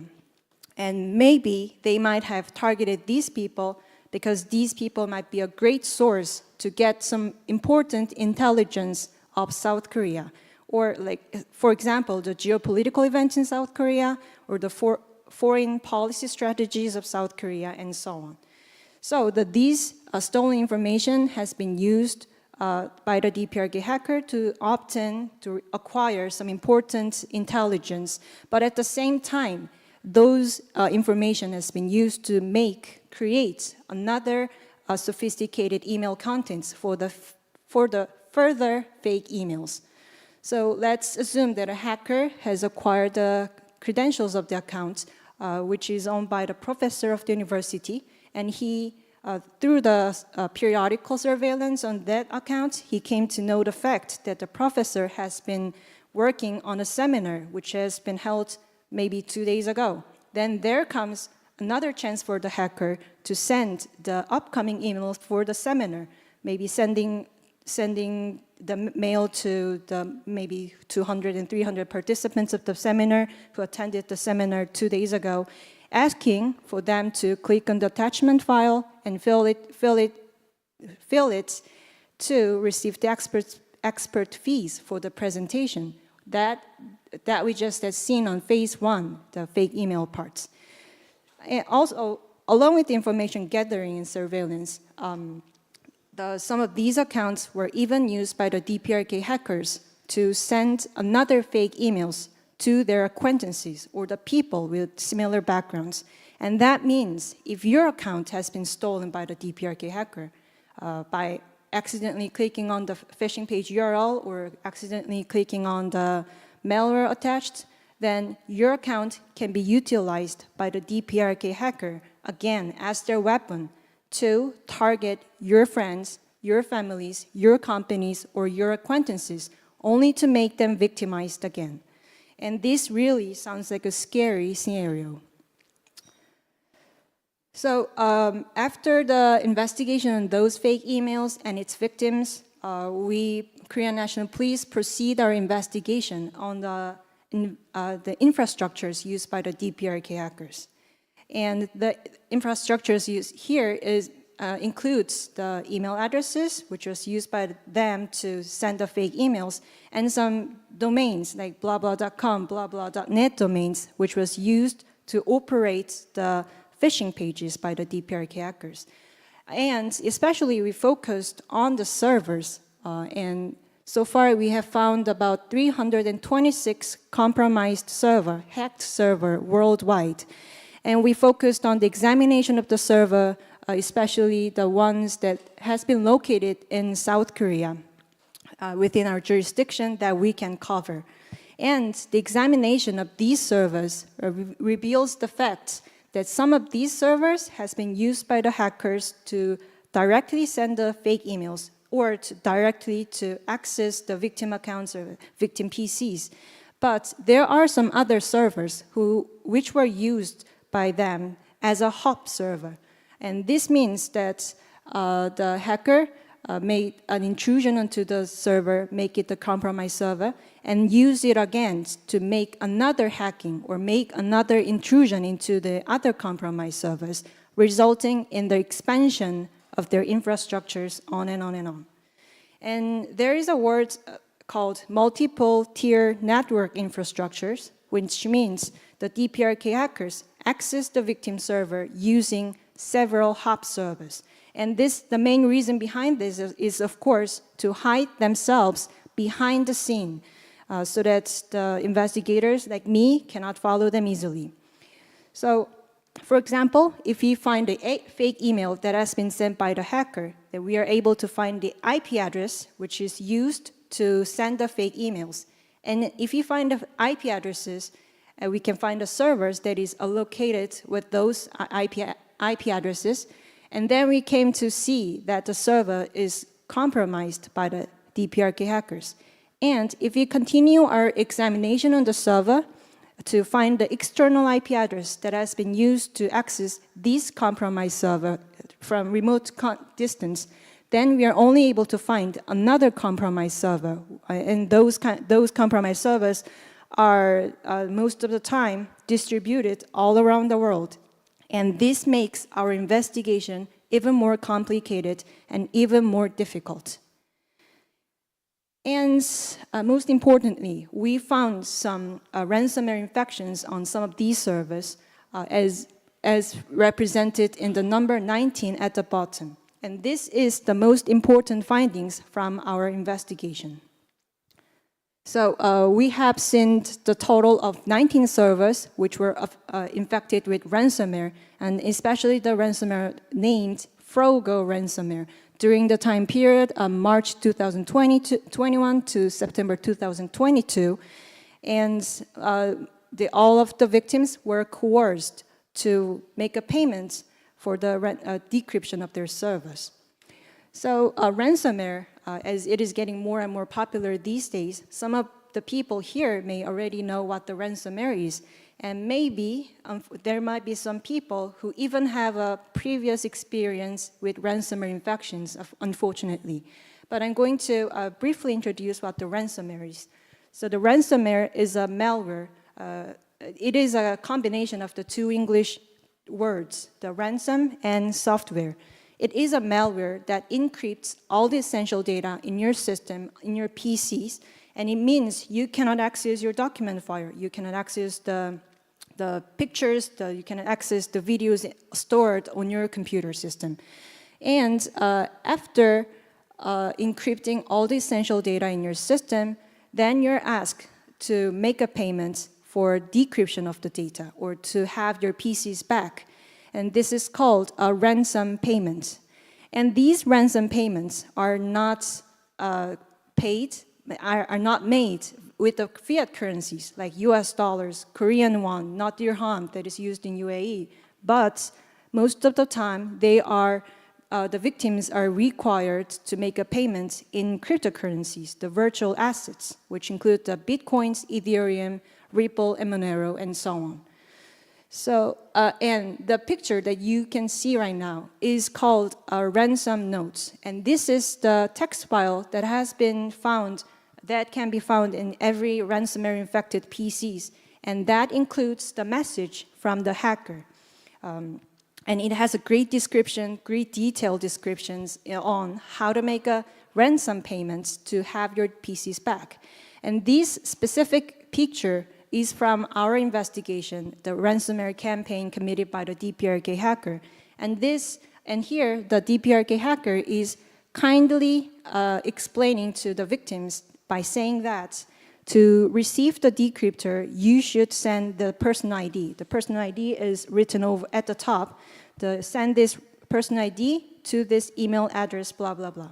The email address has been blurred for the investigative purposes, and I apologize for that. But anyway, we were able to acquire various kinds of ransomwares found on the victim PCs, and thus we were able to find the email addresses which has been used by the DPRK hacker for this ransomware campaigns. And further, we were able to find the Bitcoin addresses which has been used by the DPRK hackers to receive the ransom payments from the victims. So all the things has been covered, and there might be someone who might ask how Korean National Police was able to find the person, the hacking group behind the scene, especially pointing out the Kim Soo-ki hacking group of North Korea. So Korean National Police has been working on these kind of cases, especially since 10 years ago. And these kind of cases here specifically means within South Korea. So we have compiled all the indicators and all the investigative leads from those previous cases, and we call it investigative profiling system. So we currently, if you're doing some investigation case and find some indicators from it, we typically compare the indicators from this current case to the indicators from the previous ones so that we can find out whether this case has been also committed by the same hacking group or not. And the indicators here includes the email addresses and IP addresses used by the hackers to send fake emails, to have illegal access to the victim accounts, to victim PCs, and so on. And also some similar tactics, some similar account patterns used by the DPRK hackers, and also some similarity is in malwares, the malware functions and the technical structures of the malware itself. And from some of the fake emails, even though it's not very common, we can find some dialects only used by the North Korean people. So as a Korean, like South Korea and North Korea share the common language, Korean, we can understand and we can pronounce the word that is used in the fake emails. But there are some times that we find the word that is not familiar with us so that we cannot get the meaning of it right away. And that is the reason why they are using, that is the reason because they use the dialects and some fake emails, which is only used by the North Korean people. So all the things together, the email address, IP address, all the general tactics, and even the dialects, we come to the conclusion that this phishing email campaign and ransomware campaign has been also committed by the same hacking group, Kim Soo-ki of North Korea. And all the investigation details finding from this case has been shared within South Korea through several news releases made on June last year and October this year. And also it has been shared with the foreign countries, the foreign authorities, considering the fact that these malicious DPRK cyber threats could have on, not only on South Korea, but on the cybersecurity of all. And especially, we have shared some investigative details to UN Security Council, the sanctions of Committee on DPRK this year, and this case has been involved in their final report on the panel of experts, which was released on March 7th, 2023. And as you can see on the screen, there is a summary of this case, the things that I have just presented you in detail, and they are also mentioning the fact that for the first time, the National Police Agency of Republic of Korea has detected Kim Soo-ki using ransomwares for their malicious activities.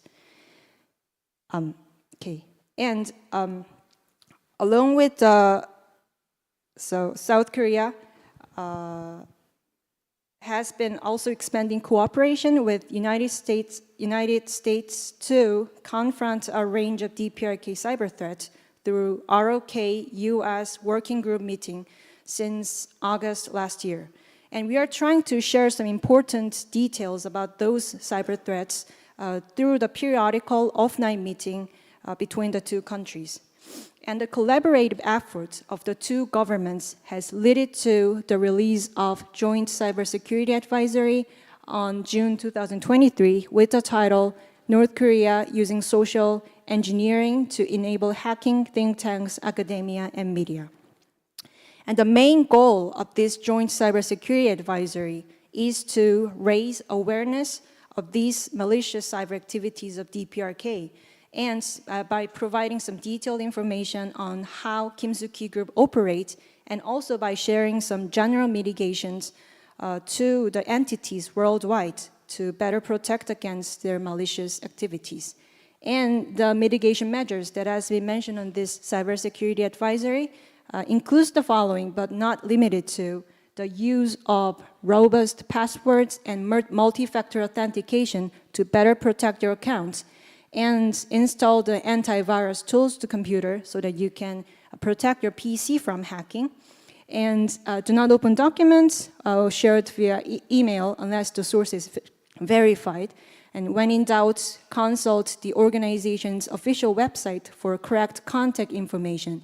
And if you're not still sure, verify the identities through phone call or video call before engaging further. And all the details and more information can be found in English version on this website operated by the US government. And, okay. Yeah. And along with the cybersecurity advisory release, Korean government, especially led by the Ministry of Foreign Affairs, have sanctioned Kim Soo-ki hacking group and identified the two cryptocurrency addresses, especially the Bitcoin addresses, as identifiers for this Kim Soo-ki organization. And along with the public announcement of sanctions by government, Korean National Police has also shared some details of these identifiers to the cryptocurrency exchanges or virtual asset service providers worldwide, asking for the support to detect the non-authorized transactions related to DPRK hackers. And this is the final slide. And finally, there are some things that we have to think about with these case studies and its results. And first, this was the first case for Korean National Police to find the relationship between the North Korean hacker Kim Soo-ki and the ransomware or the cryptocurrencies. So this was very important, as this was the first time for Korean National Police to find the relationship between the hacking group and the cryptocurrency or the virtual assets. But this is just the start, and we are expecting to see more and find more about those relationships, especially in connection with virtual assets. And that's the reason, and that's because the cryptocurrency, the virtual assets, which is considered to be the relatively new technology these days, are one of the currently the strongest and easiest method to secure monetary benefits from their criminal activities.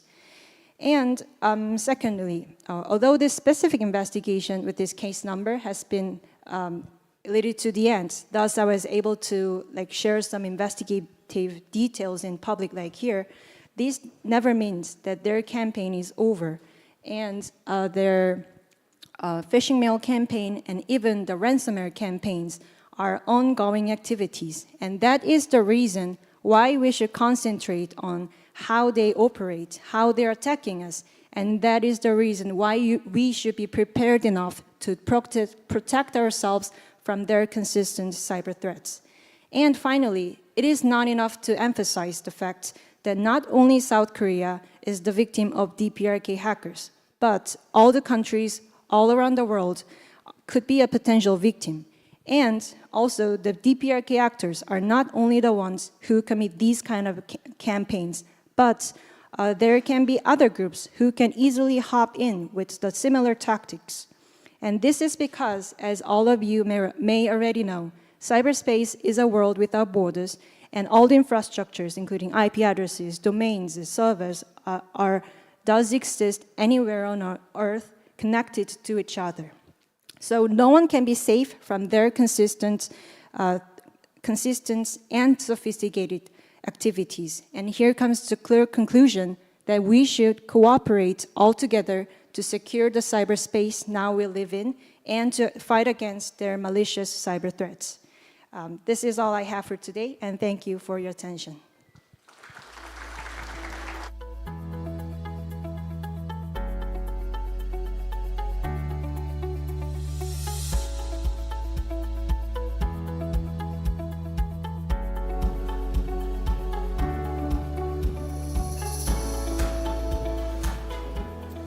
Thank you, Jackie, for the presentation.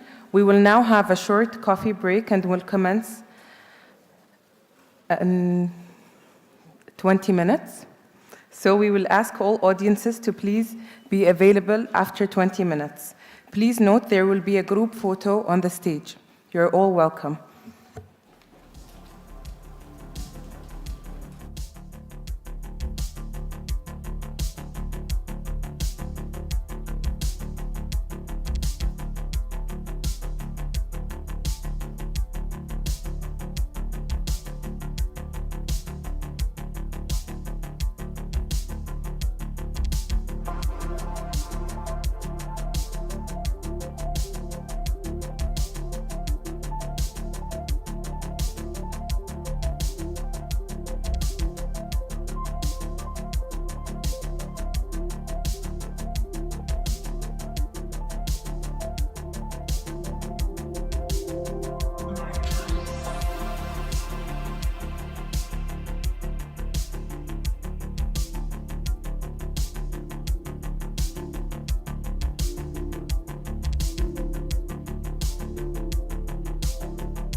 Welcome back, ladies and gentlemen, esteemed guests.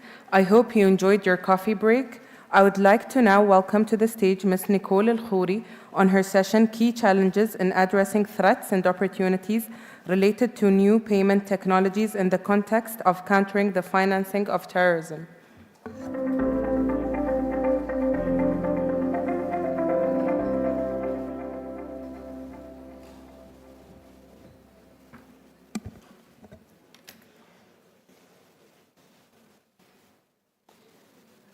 Good morning again.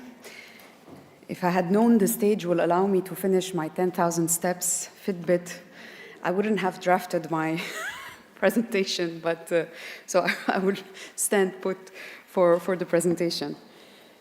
Just to check. Okay. No, how do I go back? Yeah. Terrorist financing threat today is increasingly complex and diverse. Its scale, nature, and methods vary considerably depending on the proximity and the scope of terrorist activity, availability of technologies, financial needs of terrorist actors, and the regional and economic contexts. An increasingly popular trend in terrorism financing is a combined use of old and new ways to raise funds, which essentially combines the challenges and complexities related to each method, from detecting cross-border transportation of cash to tracing complex virtual transactions. I mentioned briefly the role of the Counterterrorism Executive Directorate in my opening remarks, but just to clarify again that, as I will be referring to it, CTED has a mandate to assess member states' implementation of counterterrorism and CFT measures as laid out by relevant Security Council resolutions, while taking into account international law, international human rights law, and humanitarian law. In conducting its assessments, CTED places an emphasis on requirements relating to the criminalization of terrorism financing, its prosecution, effective freezing mechanisms, conducting terrorism financing risk assessments, preventing the misuse of nonprofit organizations and alternative remittance systems for terrorism financing purposes, and detecting and preventing illicit cross-border transportation of currency. Pursuant to several dedicated Security Council resolutions, CTED also explores the links between organized crime, illicit activities, and terrorism financing, which takes various forms, depending, as I mentioned, on the region and on how terrorists are able to operate. In recent years, UN Security Council repeatedly recognized that new and emerging financial technologies offer unprecedented opportunities in terms of innovation, efficiency, and financial inclusion. However, it is also noted with concern by the Council that financial services facilitated by such technologies present a risk of being misused for terrorist purposes. In this regard, CTED has been paying increased attention to terrorism financing risks associated with mobile payments, virtual assets, internet payment systems, and crowdfunding platforms, as well as the need to establish related effective partnerships with the private sector and ensure a multi-stakeholder approach. Over the course of our assessments, we have observed that most member states have considerably improved their CFT legal frameworks and mechanisms. However, their operational implementation often lags behind. As recognized by the Security Council, innovations in financial technologies may offer significant economic opportunities, but offer also a risk of being misused. The growing scale of the misuse has since been highlighted in several Security Council resolutions and analysis by the FATF and its regional bodies, as well as by members of the Counterterrorism Executive Committee Global Research Network, which gathers sort of academia, think tanks, private sector members, etc. The scale and types of abuse, as I mentioned, vary considerably. So we somehow have an understanding at this point of the threats. And examples of methods to raise funds for terrorist purposes include the abuse of social networking services used to solicit donations through traditional payment methods, content hosting services, online merchandise sales, and crowdfunding platforms. In its most recent report, the FATF identified donation-based crowdfunding as most likely to be exploited for TF or violent extremism purposes of all different kinds of crowdfunding. The four main forms in which crowdfunding platforms can be abused for terrorism financing purposes are mentioned in the FATF report, and they are: one, the abuse of humanitarian, charitable, or non-profit causes; the use of dedicated crowdfunding platform or websites; the use of social media platforms, messaging apps; and the fourth is the interaction of crowdfunding with virtual assets. Yet, the regulatory oversight of the crowdfunding industry globally is still fragmented, including as it relates to AML-CFT. Despite repeated instances of misuse of social media and crowdfunding platforms by terrorists for financial activities, many platforms or chat applications still have weak self-monitoring and moderation systems when it comes to terrorist financing. And this is, as I mentioned, what we have observed during numerous assessments of member states in this regard. Researchers, national authorities, and multilateral policymakers indicate that although cash and hawala type systems remain the prevalent methods used to move money for terrorist purposes, and they account for most TF-related transfers, there is also an increase of their use in combination with new payment methods. So mobile payment systems, virtual assets, and online exchanges and wallets have been abused for terrorist purposes. The often complex money trail of these methods pose challenges for financial investigators as well as for financial institutions when they interact. Some of these products can enable anonymous cross-border, peer-to-peer fund transfers, which can occur without the involvement of a virtual asset service provider. These risks are compounded by the continuing increase in types of VASPs and persisting gaps in their regulation and supervision globally. In its Resolution 2462 of 2019, the Council called upon member states to assess and address potential risks associated with virtual assets, and as appropriate, the risks of new financial instruments, including but not limited to crowdfunding platforms.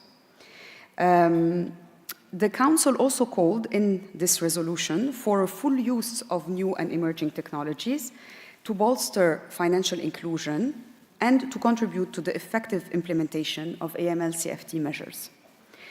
Indeed, and as highlighted by the work of the FATF, for example, new technologies also have the potential to make AML-CFT measures in both the public and private sector faster, cheaper, and more effective. When used responsibly and proportionally, technology can facilitate data collection, processing, and analysis, and help actors to identify and manage terrorist financing risks more effectively. It is also important to recall that Resolution 2462, we at the Security Council committees, we love to mention resolutions, so be patient with that, please. So the Council demanded that member states ensure that all measures taken to counter terrorism, including measures to counter the financing of terrorism, as provided for in the resolution, comply with their obligations under international law, including international humanitarian law, if applicable, international human rights law, and international refugee law. In this regard, member states should also take into account unintended consequences and impact on human rights on any measure they put in place to counter any risk or risk of abuse.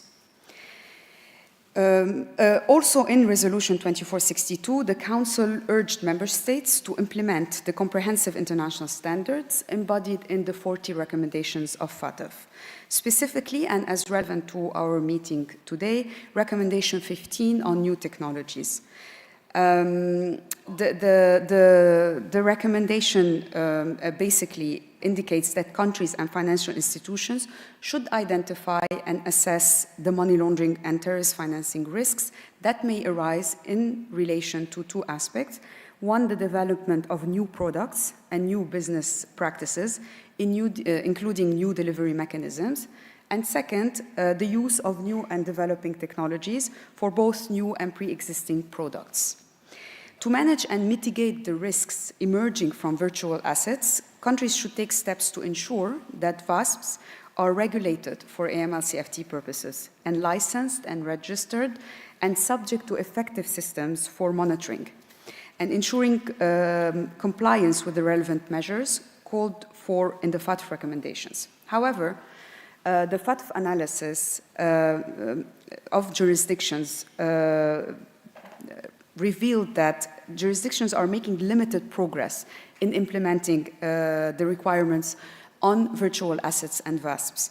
So, for example, on the analysis done for 161 jurisdictions since 2017 proved that only 12.5% are evaluated as compliant with the implementation of Recommendation 15.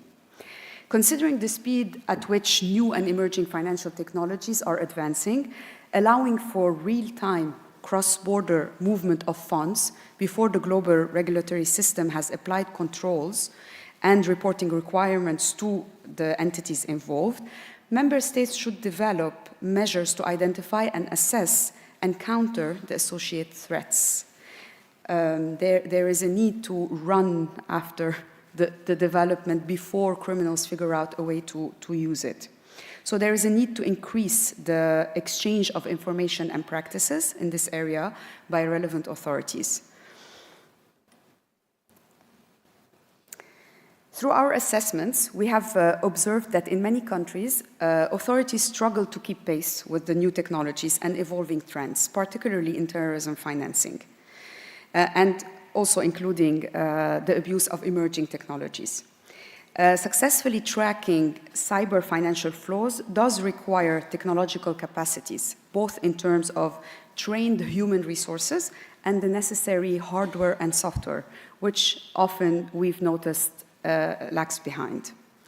Moreover, CTAD's assessment and analysis show that law enforcement and judicial authorities face a series of obstacles to effective cooperation with respect to gathering and using digital evidence in terrorism cases. We often notice during our assessment visits to member states that sometimes domestic authorities, even though they work on the same project, on the same topic, do not work together on the same topic. And often our assessment and our visits allowed them to be in the same room together for the first time often. So there is a need to foster this kind of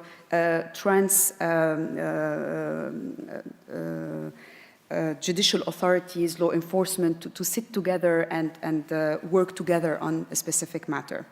Increased sophistication of investigative techniques, resources and tools to detect terrorism financing has also become a challenge from the human rights perspective, including with respect to the lack of adequate safeguards for privacy and data protection. So member states are running to regulate these new and emerging issues, but also they are failing to match it with adequate safeguards and put this in writing at least. States often also lack clear cooperation and information sharing frameworks and protocols, as well as access and connectivity to information sharing mechanisms, such as regional and international counterterrorism and criminal databases and networks. So the issue is not only at the domestic level between the different authorities, but also with countries in the neighboring region or further. The complexity of terrorism financing requires also a coordination of public and private sector. And it's an achievement in itself that a meeting like this one is gathering such a high number, as I've heard, more than 3,500 participants online. This is exceptional and an important way to show how the UAE and the local authorities give attention to fostering this important partnership between private and the public sector. So we also hope that we will also learn today and tomorrow from the private sector their own concerns and how they are trying to mitigate these.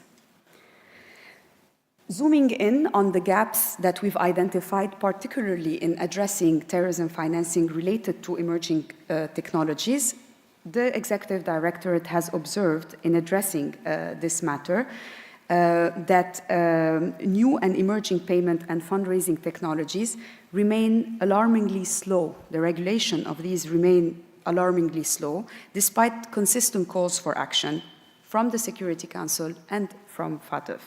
Most countries require technical assistance, so this is a matter that is ongoing, or at least access to good practices from other states, because often this exchange of expertise is also very important. In order to keep pace with the rapid evolution, there is an urgent need to enhance the specialized expertise of personnel engaged in handling increasingly complex cases. And this concerns both law enforcement, judicial authorities, personnel of financial intelligence unit, etc.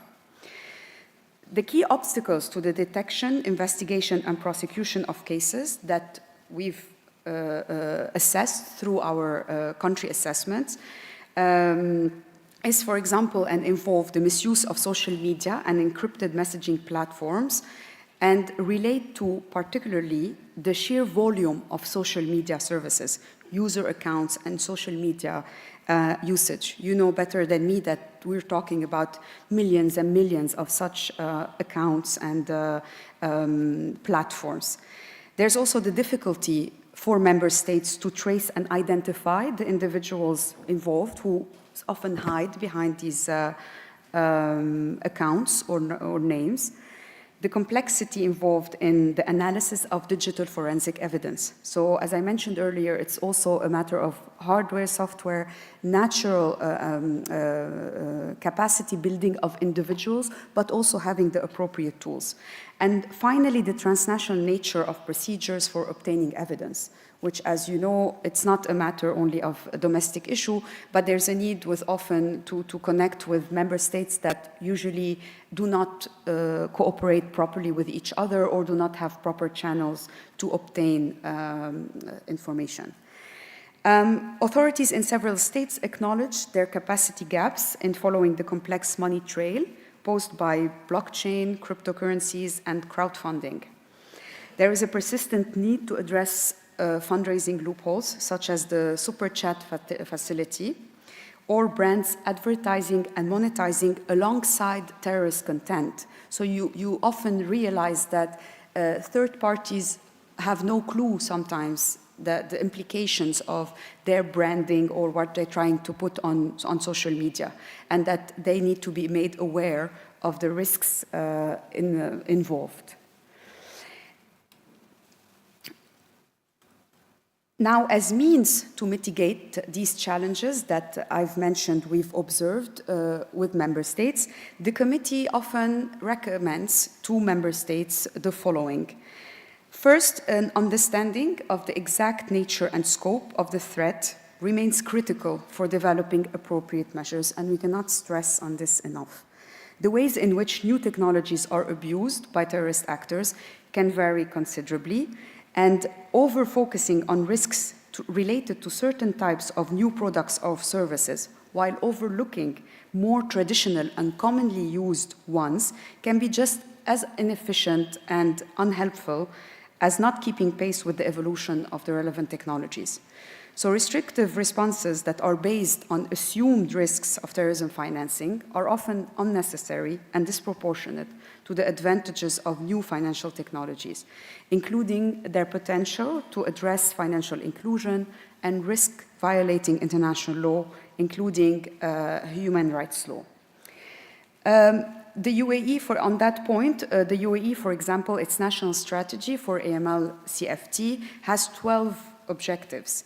And one of these objectives is continuing to deepen the understanding of risks. So this actually mirrors what we hope to achieve by recommending measures to take by member states.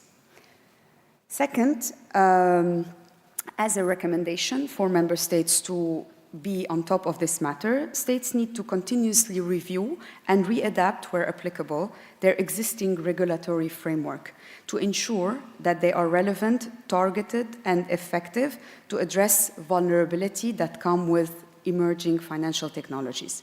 To do this successfully, states need to ensure that their response measures are built for purpose, rooted on evidence-based risk assessment rather than theoretical vulnerabilities, and in line with the principles of necessity, proportionality, legality, and non-discrimination under international human rights law.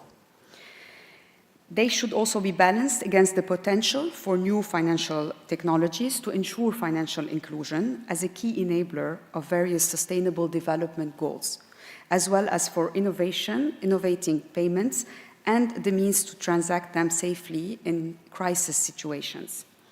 I also refer back to here to one other goal of the UAE AML-CFT strategy, which states the continuing need to update the legal frameworks, taking into consideration the risk-based approach. So this is also one of the goals, and that the UAE is considered to be working upon these. Third, states should continue to enhance their capacity to effectively detect and disrupt the abuse of new technologies, including through successful investigation and prosecution, reinforced interagency and international cooperation, and developing, as I mentioned, public-private partnerships. It's important to note here that terrorism financing disruption strategies go beyond reactive investigative actions and aim at using the full and cross-disciplinary spectrum of legal, administrative, and policy measures to disrupt and degrade the capacity of terrorist groups to operate. Often we notice that most countries are content with prosecuting and having a sentence on terrorism activity, but fail to continue important and mandatory financial investigation. And that causes the loss of money trail and sometimes does not allow to prevent another terrorist activity from happening. So hence the stress on important effective detection and disruption before this happened. And given the cross-border nature of the threat, it's important for member states to promptly share early warning type information. And this is also lagging behind because it's influenced by the overall level of cooperation between one member state and the other. International cooperation, including sharing of expertise, is key in raising awareness on risks and vulnerabilities in states, particularly those who have not yet faced or detected a threat. So, also, one of the recommendations is to enhance the collaboration with CTED and relevant international and regional organizations, including the FATF, to explore further ways to strengthen the effectiveness of the international response to the use of new payment and fundraising methods. You will have access to this presentation, so I'm not going to enumerate every aspect of it. I hope it will be useful for you to read that again. Finally, last but not least, states should evaluate impact of any unintended or adverse consequences of new CFT measures related particularly to new technologies. It's very easy to slide to an area where abuse of freedom, right of expression, right to donate to a charitable cause is reached fast without proper safeguards and a proper legal framework in place. Indeed, concerns about human rights violations, arbitrary surveillance, and data protection breaches have been raised in relation to the use of technology in CFT. Technology has the ability to streamline due diligence in banking greatly, which greatly reducing the burdens and delays in the work of the MPOs and humanitarian actors. At the same time, if not properly developed, technology may also increase the risk of discrimination, exclusions, disproportionate targeting of vulnerable groups. Based on information gathered in the context of the country visits undertaken on behalf of the Counterterrorism Committee, as well as through direct dialogue with member states, such as this meeting, CTED is also able to recommend ways to address the identified gaps I mentioned in the first part of the presentations and challenges, and facilitate the delivery of technical assistance. Hence, our close cooperation with valuable members such as the OCT or UNODC. This was mentioned in the morning. I will repeat this. In October last year, the Counterterrorism Committee adopted the Delhi Declaration on countering the use of new emerging technologies for terrorist purposes. The declaration focused mainly on the main concerns regarding the abuse of drones, information and communication technology, as well as new payment and funding methods for terrorist purposes. On CFT particularly, the declaration specifically called on member states to further enhance the specialized expertise and capacity of the authorities engaged in handling increasingly complex cases of terrorism financing. It also speaks about the importance of human rights, civil society engagement, and how we are going to work together on this challenge. And to implement the declaration, as I also mentioned this morning, CTED is currently developing a set of non-binding guiding principles for the consideration of the Counterterrorism Committee in close consultation with partners from civil society, academia, private sector, and relevant international and regional organizations. Among other areas, CTED will continue to work with its partners, including OCT and other global compact entities, to support all member states in these 4 key focus areas that I had just mentioned before, related to the threat and opportunities of new payment technologies in the context of CFT. I thank you for your attention.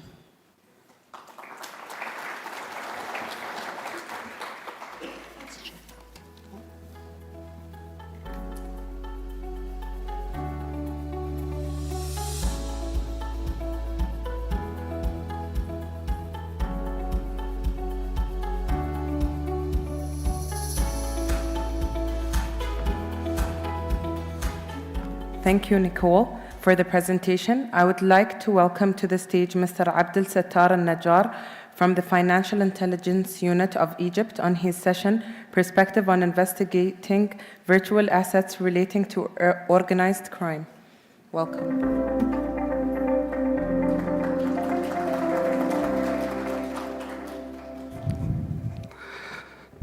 Good morning. Since this is the first time to speak, I'd like to thank the UAE authorities and the UNOCT for this kind of invitation. And I'm always happy to see many familiar faces where we meet in meetings, bilateral or in the regional event. I'd like in the outset to introduce myself. My name is Abdel Sattar al-Najjar, just call it Sattar for brevity, or Abdul. On the domestic level, I am the Deputy General Manager of the Egyptian Financial Intelligence Unit, responsible for the requests for assistance and what comes next to the borders, in terms of transactions.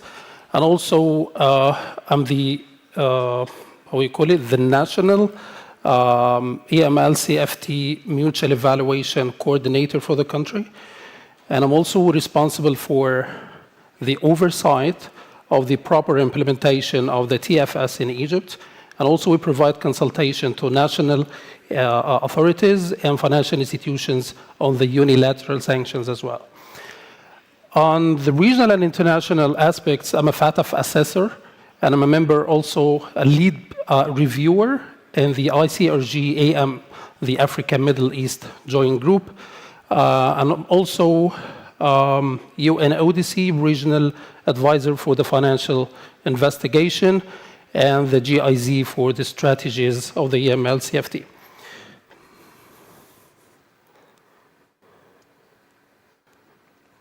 Yes, we have a very important topic on the how to trace, investigate, and most probably tomorrow we'll be speaking about the next stages when it comes to the seizure and confiscation of virtual assets. I'd like just to highlight in the beginning, it's not as easy as it might apparently seem. It's not a walk-in customer. It's not a customer at Emirates NBD Bank where you can easily identify by the name, full address, profiling, nature of transaction, and where you can easily just bring up the phone as an FAU and bring the information from whatever financial institution, or you can easily send a request for assistance from another country. So the level of obscurity or the anonymity of the virtual assets makes it very, very hard for local authorities to even kick off an investigation, not to come to the end, and we will see later tomorrow about some of the challenges that we have already faced in this regard. So the relative obscurity of the virtual currencies makes it very hard to even identify the transaction and relate it to a very specific person, and also to move it forward to understand whether this person relates in any way to criminal offenses, to financial crimes. So it's not as easy as it might seem. But cryptocurrencies have been made to be this way. So these are the challenges, and we have to work out solutions. And here I'm going to share some of the experiences that we have done in Egypt, and also an introduction on the overall scale, what are the challenges, and what are the main steps that we would seek as investigators for this. And also, it's very important that the local and I would say domestic authorities working on investigation generally, not only on the new technology thing, understand very well what does it mean to have a cryptocurrency asset in the wallet during searching a suspect, during when you storm in a house, for example, looking for terrorist financiers, and when you open the laptop, how can you identify that this person might have wallets, and these wallets might relate to him or to an organized crime, or does it have to do with any illegal activity in the country, or does he store the keys, the private keys in the laptop? That easy? We will dig further to this today and tomorrow as well. And I'd like to highlight also that there must be technical capacity for the law enforcement officers and also for the investigators. Technical capacity because, you know, when you move from one day to the other, criminals are moving rocketingly more speedy and steady enough than we usually do. Okay. So many people would understand or believe that cryptocurrency are completely anonymous. The good news is that some of them are anonymous and some of them are pseudonymous, and we will dig further to the types of this either today or tomorrow. Because transactions of the Bitcoin and other virtual currency are publicly reported on the chain, on the blockchain. And we have like address for the wallet, we have hash for the transaction or the transaction ID, and also when you dig further to this account, you may find that Sattar, he's the owner of the transaction, and sometimes you will have it, and we have two cases that will showcase that. It's a nested account, so all of the transactions that you see hopping on and off, it's not relating to the same or specific person in this regard. Law enforcement and regulators, they get to know that and also the financial intelligence unit, because they should play a very vital role. By the way, we receive many requests for information from counterpart financial institutions or intelligence unit on transaction relating especially to terrorism financing. I knew the context of the region that we will live in. They are misusing also the cryptocurrency.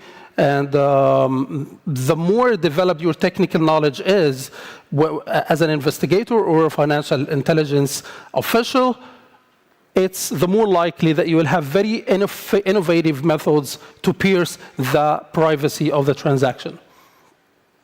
For example, you need to have like chain analytics tools. Sure, and we have some of them here around the meeting room, just to dig further to see if this specific hash or address of the transaction, does it relate to any other person? Does it relate or control other addresses that we call it common spend? Okay, so to kick off a financial investigation, we need to understand, as a financial investigator, what I'm looking for usually. I usually look for criminals, proceeds, and perhaps victims, right? So when you start a cryptocurrency, forensic, or asset tracing fashion, your main target would be the perpetrator of the potential crime or their funds. So what can you look into as an investigator? What can you find? Based on the open source intelligence, information available to the FAU, law enforcement, interviewing of the suspect. So these are main sources of information that you can rely on, even the forensic examination of machines, mobile, laptop, so accounts, Facebook, WhatsApp, and we will see cases like this. What are the main things that, what are the main things we are looking for? It's attribution data. You need to attribute data to a specific person or a specific entity. In a very broad meaning, you need to make meaningless data relate and be helpful to you in your investigation. Also, we'll have transaction mapping, and we'll come later to this, just to have flow charts linking people, because, for example, as an FAU, when you move case to the law enforcement or to the prosecutorial agency, and just write in a memo of 100 pages on the technical issues, they will never understand this. It will keep you at the same place all the time. So when you need to understand this, you need to have like transaction mapping, cluster analysis. This is what we spoke about a minute ago, about the common spend. Is this address related to other person? How many addresses relating to them? And we'll see flow charts about this as well. Historical data, transactions, and IP addresses, and we'll come later to this. This is very common chart for the attribution data, is to turn unhelpful data, such as when you look and you find hash, which is letters. What does it resemble?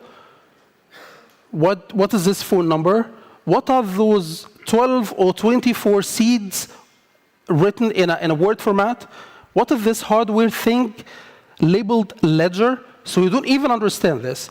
What you need to do as an investigator is to turn unhelpful data into real world and entities and events, just like illustrated here. And when you do transaction mapping, what's helpful about this is converting transactional data into visual maps so that you can easily digest and draw conclusions based on this.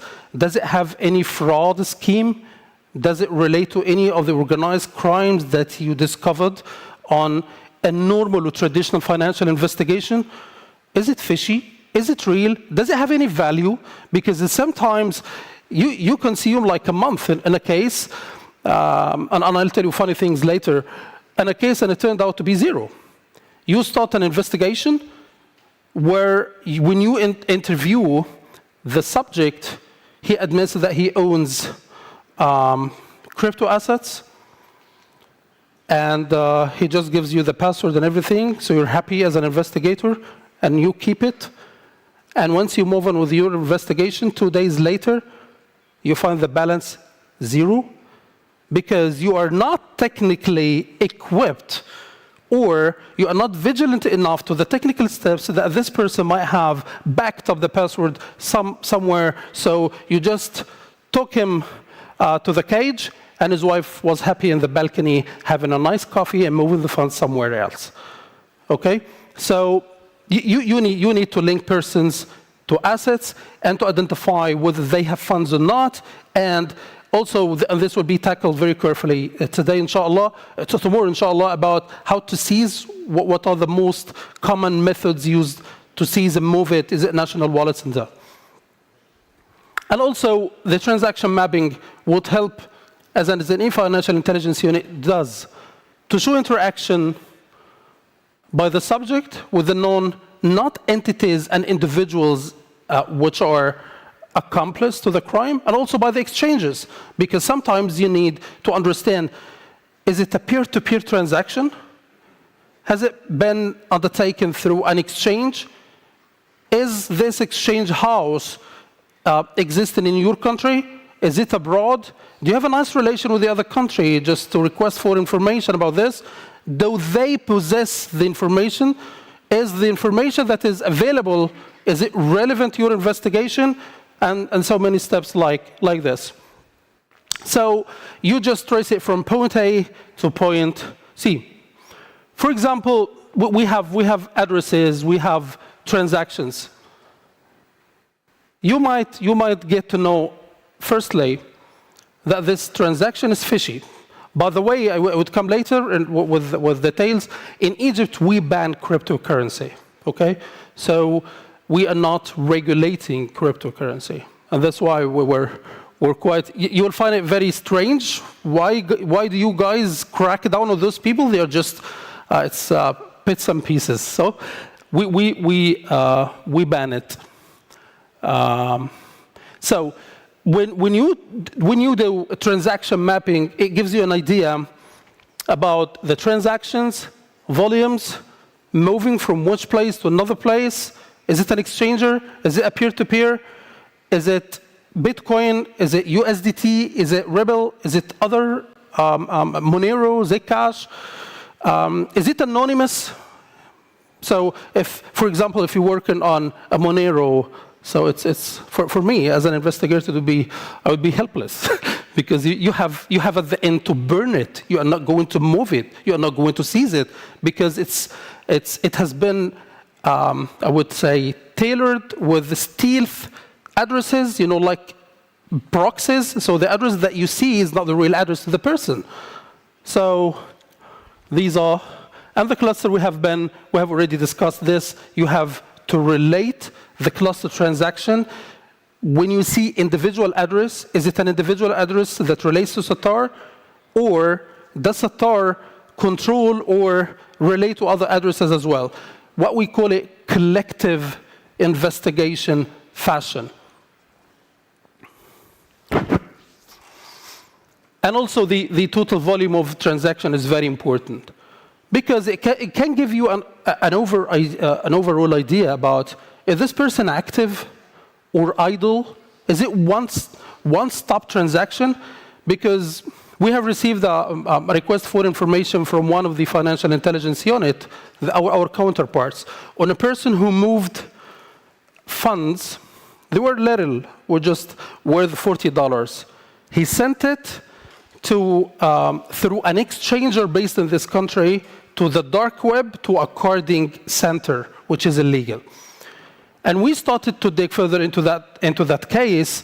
When you investigated on the public or the open blockchain, what I found, I was a person working on this with my colleagues, I found it more than $240 million broadly relating to this address. Oh, what the profession of this person, when we got the information, we found he's an ordinary man working in tourism in Sharm el-Sheikh, so no way to possess, no way to have ability to those kind of volume of transaction. But when you use analytical tools, you dig further and you find this is not his account, it's a nested account, and this poor guy has already done only one transaction to the dark web that was $40. And then you might decide, just, you don't have funds to seize. And you may decide that these are irrelevant information that you received from the other country would take you another way. We, law enforcement, financial intelligence unit, usually pay attention when you have many transactions and many people involved because of the impact. Because, and I've enjoyed the presentation of the risk assessment of the virtual assets. We depend, because in Egypt we have successfully concluded our extensive virtual assets risk assessment very soon. One of the main aspects that we rely on is the transacting volume, regardless of the amount, because if you have, for example, 1 million people transacting in the country in virtual asset with amounts like this, it might be like this in no time. Also, some of the data that you will look for is the IP addresses. IP addresses help me as an investigator to identify, for example, geographic location. Because I've told you already that we ban or restrict cryptocurrency. Is this person transacting, trading, exchanging, investing, providing platforms for the virtual currency in the country? So the level of criminalization is different if he is in a regulated market and using me just as a proxy. So it's sometimes help in the identification of the geographic location. But again, very technical issue here. When you capture a subject, if you don't understand the technical aspects and you don't understand what is this, you can destroy everything, right? So you can just take the laptop, you shut it down, so you wipe out all the RAM memory, so no way to do detailed forensic examination of the machine to detect any traces. So what we do is to make like sniffing, or and I was sitting with our colleague here to sniff coffee. So this is sniffing for IP addresses. Okay. One of the most, again, this is a very high-level presentation. So use of blockchain analytic program, it helps the competent authorities, and especially the law enforcement, to understand the transactions, volumes, linkage to people, sometimes geographic location, and sometimes we receive information from the analytics company. Does it relate to any high-risk zone or not? Is it linked to any cluster that might be involved in organized crime in your country or otherwise? And by the way, we received very, very useful information from those people. For example, we received information. I've worked in this field for many years, and I was having an idea that we have immensely Bitcoin comes at the top in transaction. For example, when we receive information about the overall transacting based on the chain, it's not. It's USDT. So for example, if we compare transactions, and these figures are true, 1,680 USDT versus 89 BTC. So when you receive information like this, it makes you understand the risk very well and know pretty much why do people decide to go to this transaction or to this model of Bitcoin and not the other one. Okay, these are the main steps of tracing crypto to identify the subject. So the subject can easily be identified through a suspicious transaction report filed to the FAU, request for information coming from a counterpart, financial intelligence unit, and investigation or interviewing done by the law enforcement. And sometimes I know cases in Egypt that has been discovered by coincidence. He is, for example, they might notice that there is heavy consumption of electricity in this place, and this place is not well inhabited by people. So when they dig further, they discover mining hub for people, and this is not legal in Egypt. So you have firstly to identify a subject, whether an entity or a person, and then is there any reason for suspicion? The case in Egypt, as long as you find any cryptocurrency, there is a reason for suspicion because you restrict it. And in some countries, you need to understand, is it linked to any other crime or not? Or is it just Satari's moving funds or owning funds? And this is what we call it as investigators, the context of investigation. For example, if you capture a person in the course of drug trafficking investigation, so there is a context for the investigation that gives you a trigger that these assets may relate and may not to the crime under investigation. And also you need to understand and to identify the addresses, hashes, IDs of the transaction, okay? Because this is very helpful when you do the flow chart. You need also to check the transactions, whether inflow or outflow, and we'll see now a chart that quite illustrates this. Is this person receiving too much? For example, if I'm investigating a suspect for terrorism financing, is he sending too many transactions to many people? Is it one to many? Is it many to one? So is it high-risk territory inside the country? Is it in a conflict zone? And we could spot one of the transactions in a nationally designated terrorist entity. We could spot it from the open source. And also, you need to check if associated with any criminal activity, and is the transaction being done through an exchanger, or is it a peer-to-peer? Is it regulated, not regulated? And the nice thing about this is you know quite certainly that there is an entity that you can directly, as a regulator, hit to, requesting specific information about this person, volume of transaction, identifiers to base your analysis on. For example, this is an overview of a case study that took place in Egypt. And as I've already illustrated, the status in Egypt is banned, but this doesn't stop anyone from transacting. And this is why the FATF recommendation 15, and tomorrow I think we'll tackle very broadly the updates on this recommendation. This is why the recommendation 15 asked countries, regardless of regulation or restriction, to undertake comprehensive risk assessment of virtual assets and virtual asset service providers, just to understand if this being used in crimes in the country, the volume, the impact, and this is very important. So it's not really stopping anybody from transacting.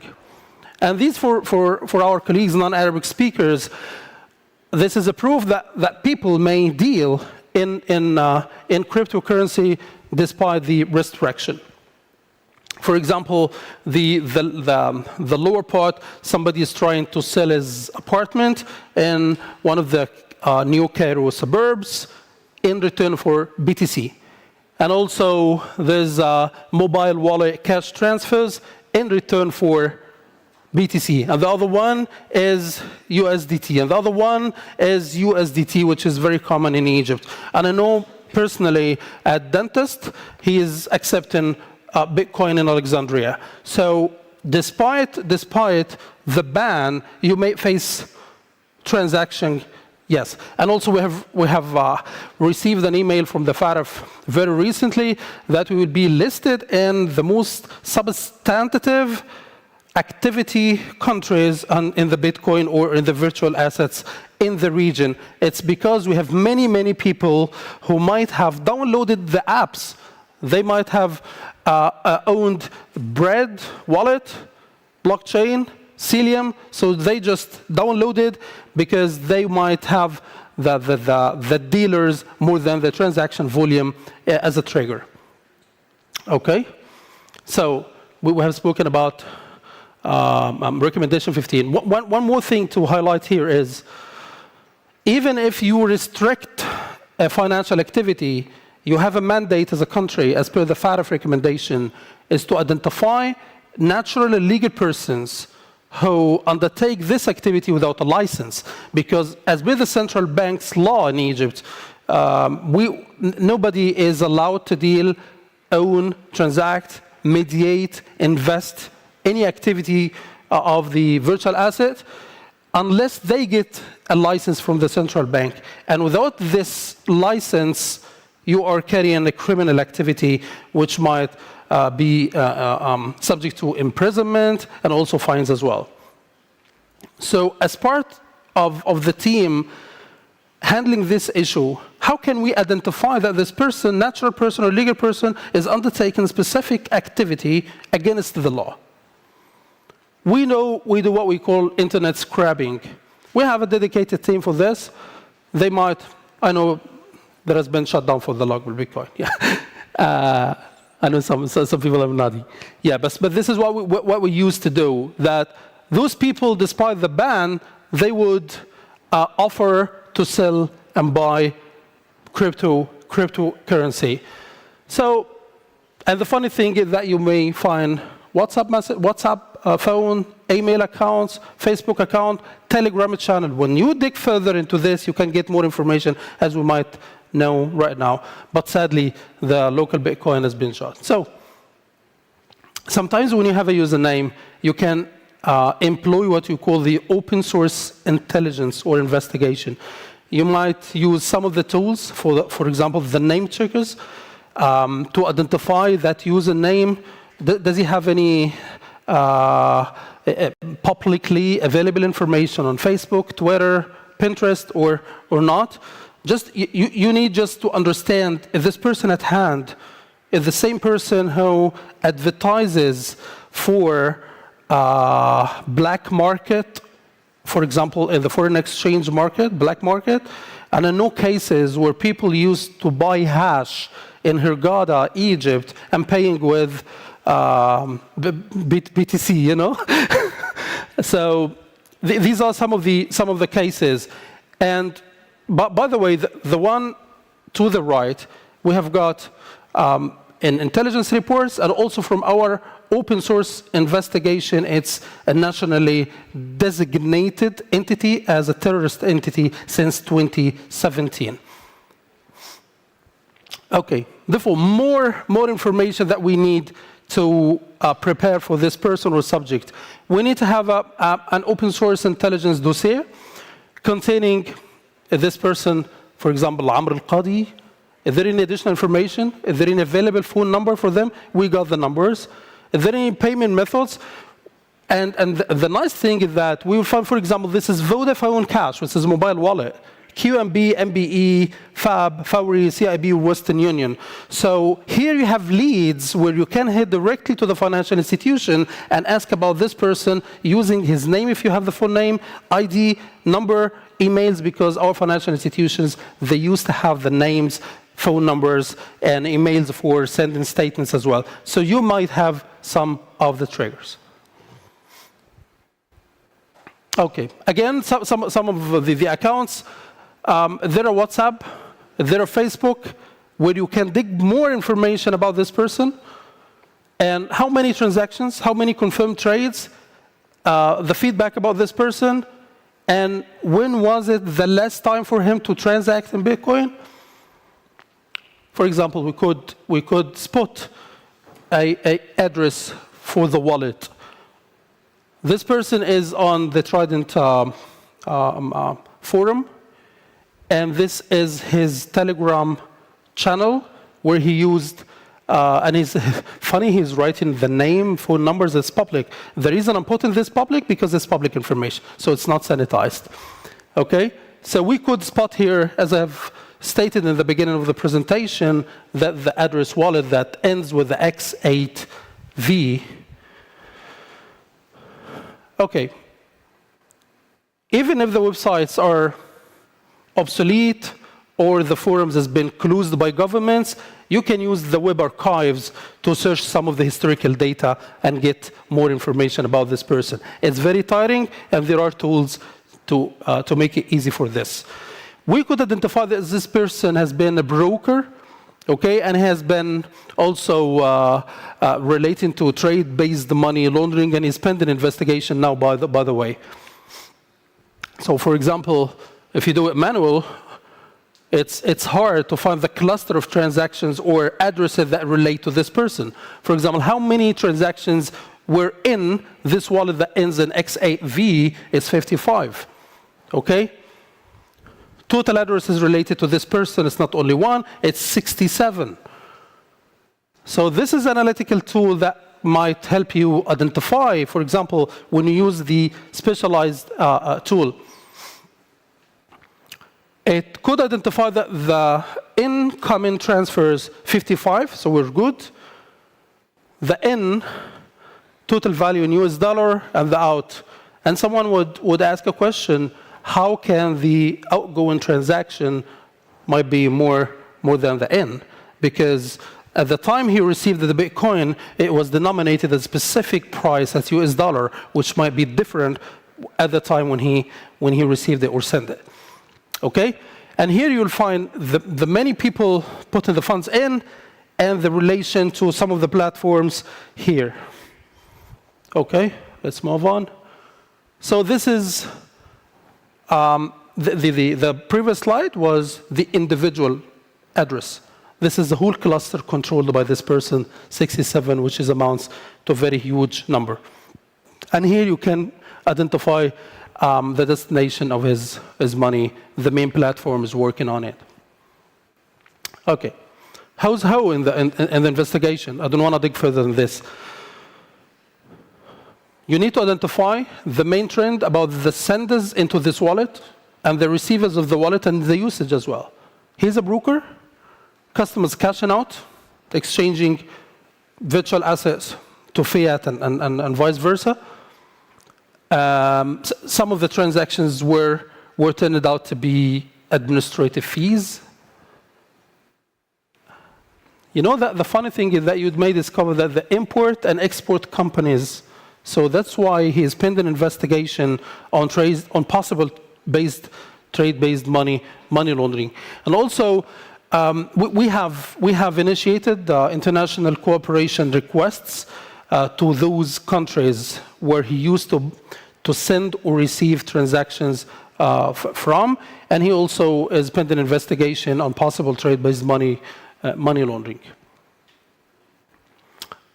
This is a case that I have referred to in the beginning of my presentation. We have received information from one of the FAUs about a person who has opened an account, one of the exchanges called a blockchain, for example. Yeah. So the subject carried out some transactions to a fraud dark web website. He is an Egyptian national. He doesn't live in that country of registration. So after examination, he is living in Sharm el-Sheikh. He has never been to this country. So apparently, he opened the account remotely using the website, physical visit. So in all cases, he maintains an account at that exchanger, but he doesn't reside in this country. Okay? And by the way, we received all the IP addresses, the hashes of the transaction. So when we use the blockchain analytics software, this is the individual transaction of this person. Okay? So it's big. And also, by the way, we could detect the date, exact time, and the amount of the transaction, which is very helpful. And is it peer-to-peer or through an exchanger? And what's the binary tree for this transaction? And this is the whole thing. This is a transaction that we could spot PP24, which is a coding fraud dark web. Okay? As I has illustrated, this person, when we firstly started the investigation, we found like more than 250 million US dollars, but in fact, they do not relate to this person. They relate to the exchanger himself. This is quite apparent in this one. Thank you so much for listening. I don't want to keep you before lunch. This is what I learned. You know, people when they are close to lunch, they are quite sleepy. Thank you so much for this.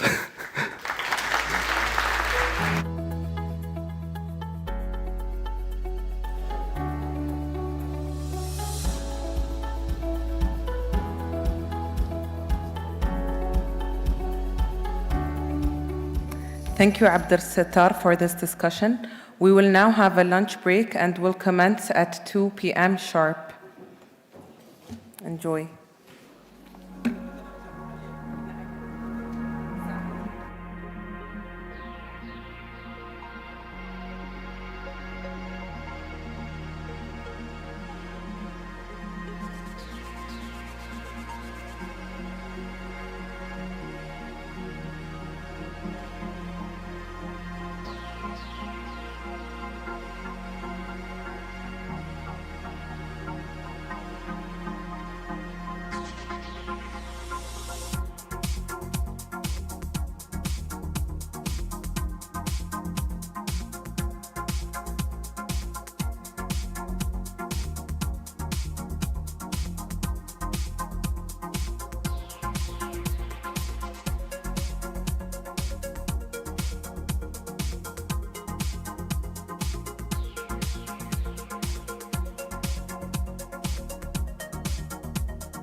Welcome back, esteemed guests. I hope you enjoyed your lunch break. We will now commence to our last session for today on counterterrorism and new technologies. We welcome to the stage Mr. Kamal Anwar.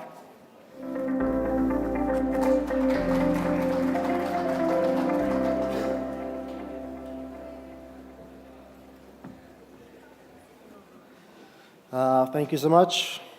Let's see. Is this the clicker? Yeah.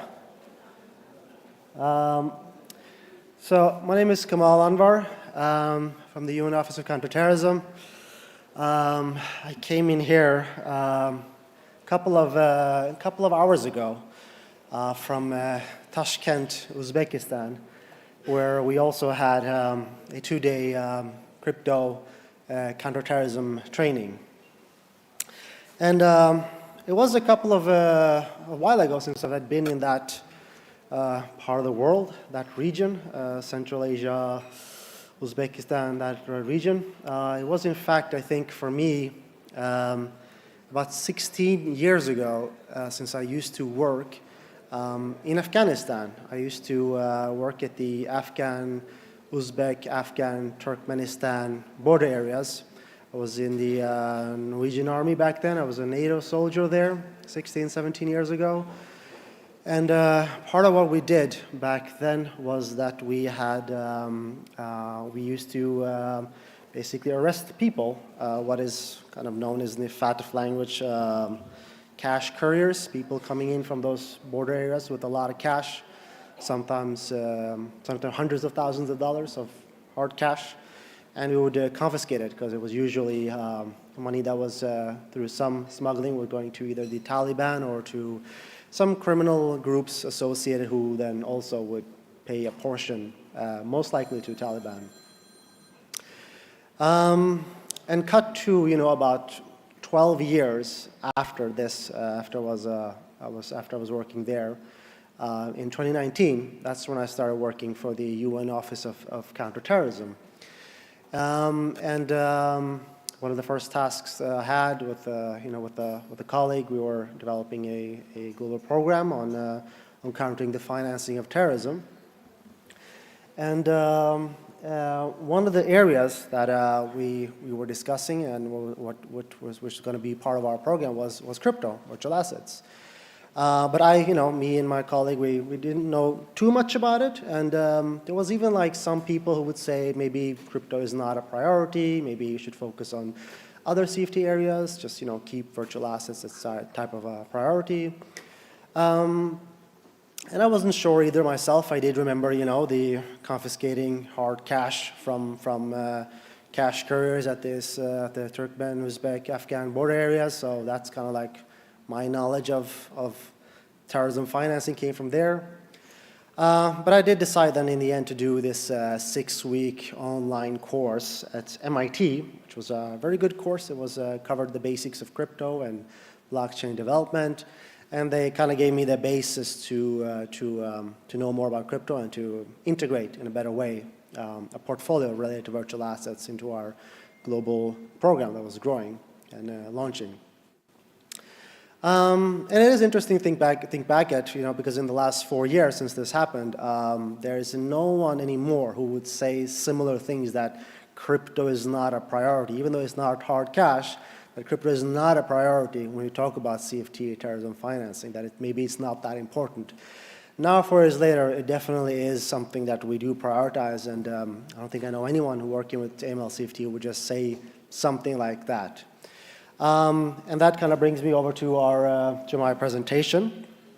I'm going to quickly go through a little bit about new and emerging technologies, because it's a bit of a portfolio that goes a little bit together in the UN Global Counterterrorism Strategy, where we talk about different new and emerging technologies in the same space, not necessarily that they're completely related in terms of what technology they represent, but just that they have the same common in common, that they have the same area in our strategy. Just a little bit about our work we do. We have, like I mentioned, we did end up, prioritizing crypto, and have been working with crypto around the world for the last couple of years. And when it comes to the new and emerging technologies portfolio, very often it's virtual assets that kind of gets looped in with drones, with 3D printed weaponry, with AI. There's some synergies there, but also I like to at least mention it so that we also can separate it a little bit and not get too confused by it.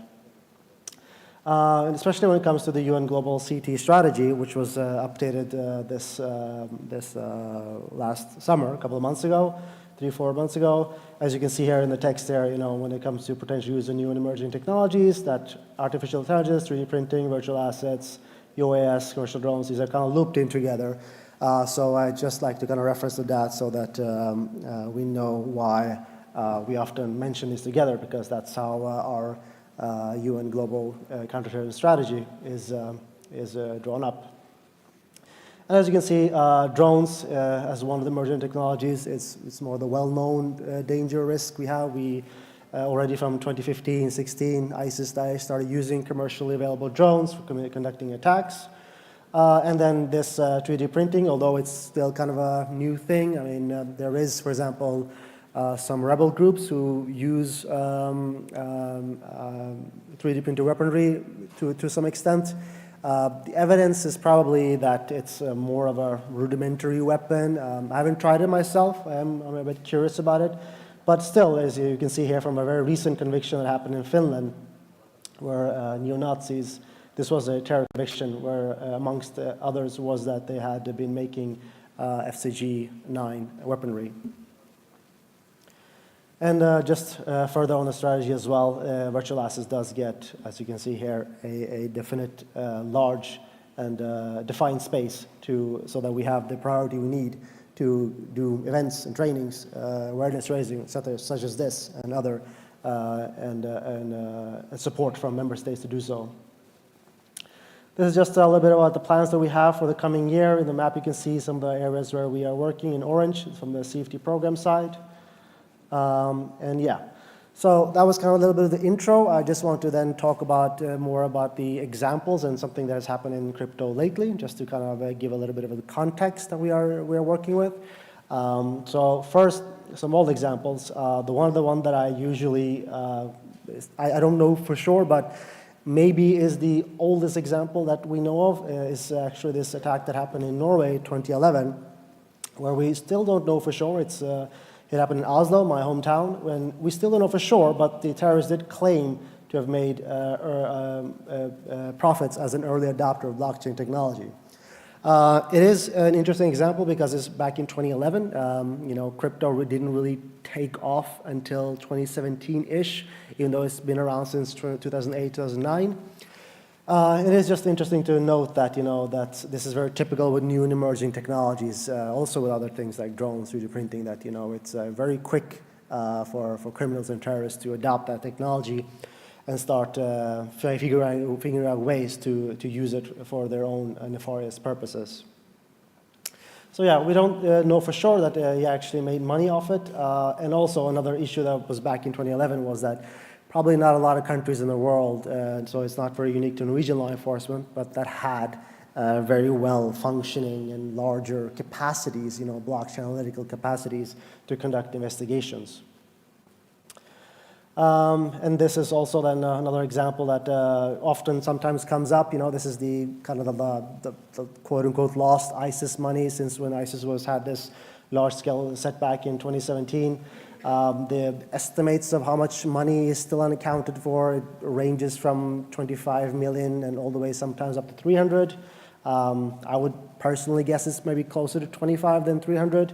And I don't think that all of this money is, I think, a lot of this money probably, maybe some is buried, some is hidden somewhere. Maybe some foreign terrorist fighters just took it home with them in their pocket, and maybe some are in the danger of remobilization, or maybe some are not. But it is a fair assessment to assume that at least some of that money probably is in virtual assets somewhere. It could be a couple of thousand, a couple 100,000, maybe $1 million or $2 million, hard to say. But it's worth noting that, when you're working with different countries, different jurisdictions around the world, it's very difficult to know, who might be sitting on those wallets, where in the world they are, and who they are, and how they can potentially have this quick access to a significant amount of funds. This example is from the Easter bombings in Sri Lanka. I like to mention this because it also illustrates some of the difficulties of both figuring out for sure whether crypto was used and also what the part of the reason is, because this is an attack where there was some evidence found by an institute in Israel that a Canadian gateway was used to partially fund this attack. And then you can imagine, the companies in Canada is here, and then Israel is here, and then Sri Lanka is over here. So just geographically, they're so far apart. But then also they have different systems, different priorities. Just like the coordination-wise, I've tried to figure out a little bit more about what has happened in terms of investigation after the attack. I haven't really found anything, but I do know that Sri Lanka, especially now, they do struggle with, of course, with a limited amount of resources. And then when it's so difficult to track, then of course you have to make your priorities of which leads you want to track or not. So really, highlighting this with the investigations of how difficult it can be to coordinate and to really also get priority for something like crypto. That's not, still isn't something that a lot of people, normal people, quote unquote normal people, know a lot about. Here's just an example of 2015. So very early on already, there was someone sentenced to prison for publishing tutorials how to use Bitcoin to master vision for funds. So it's been going on for a while. This example I just used to kind of showcase that very often the crypto amounts that are fundraised through these QR codes online, it can be very small amounts. So sometimes, they might not get as much priority. But, as you can kind of see in this example here, an attack happened in Nice, France. Very small amounts of money can also be used to make a high impact, quote unquote, high impact attack.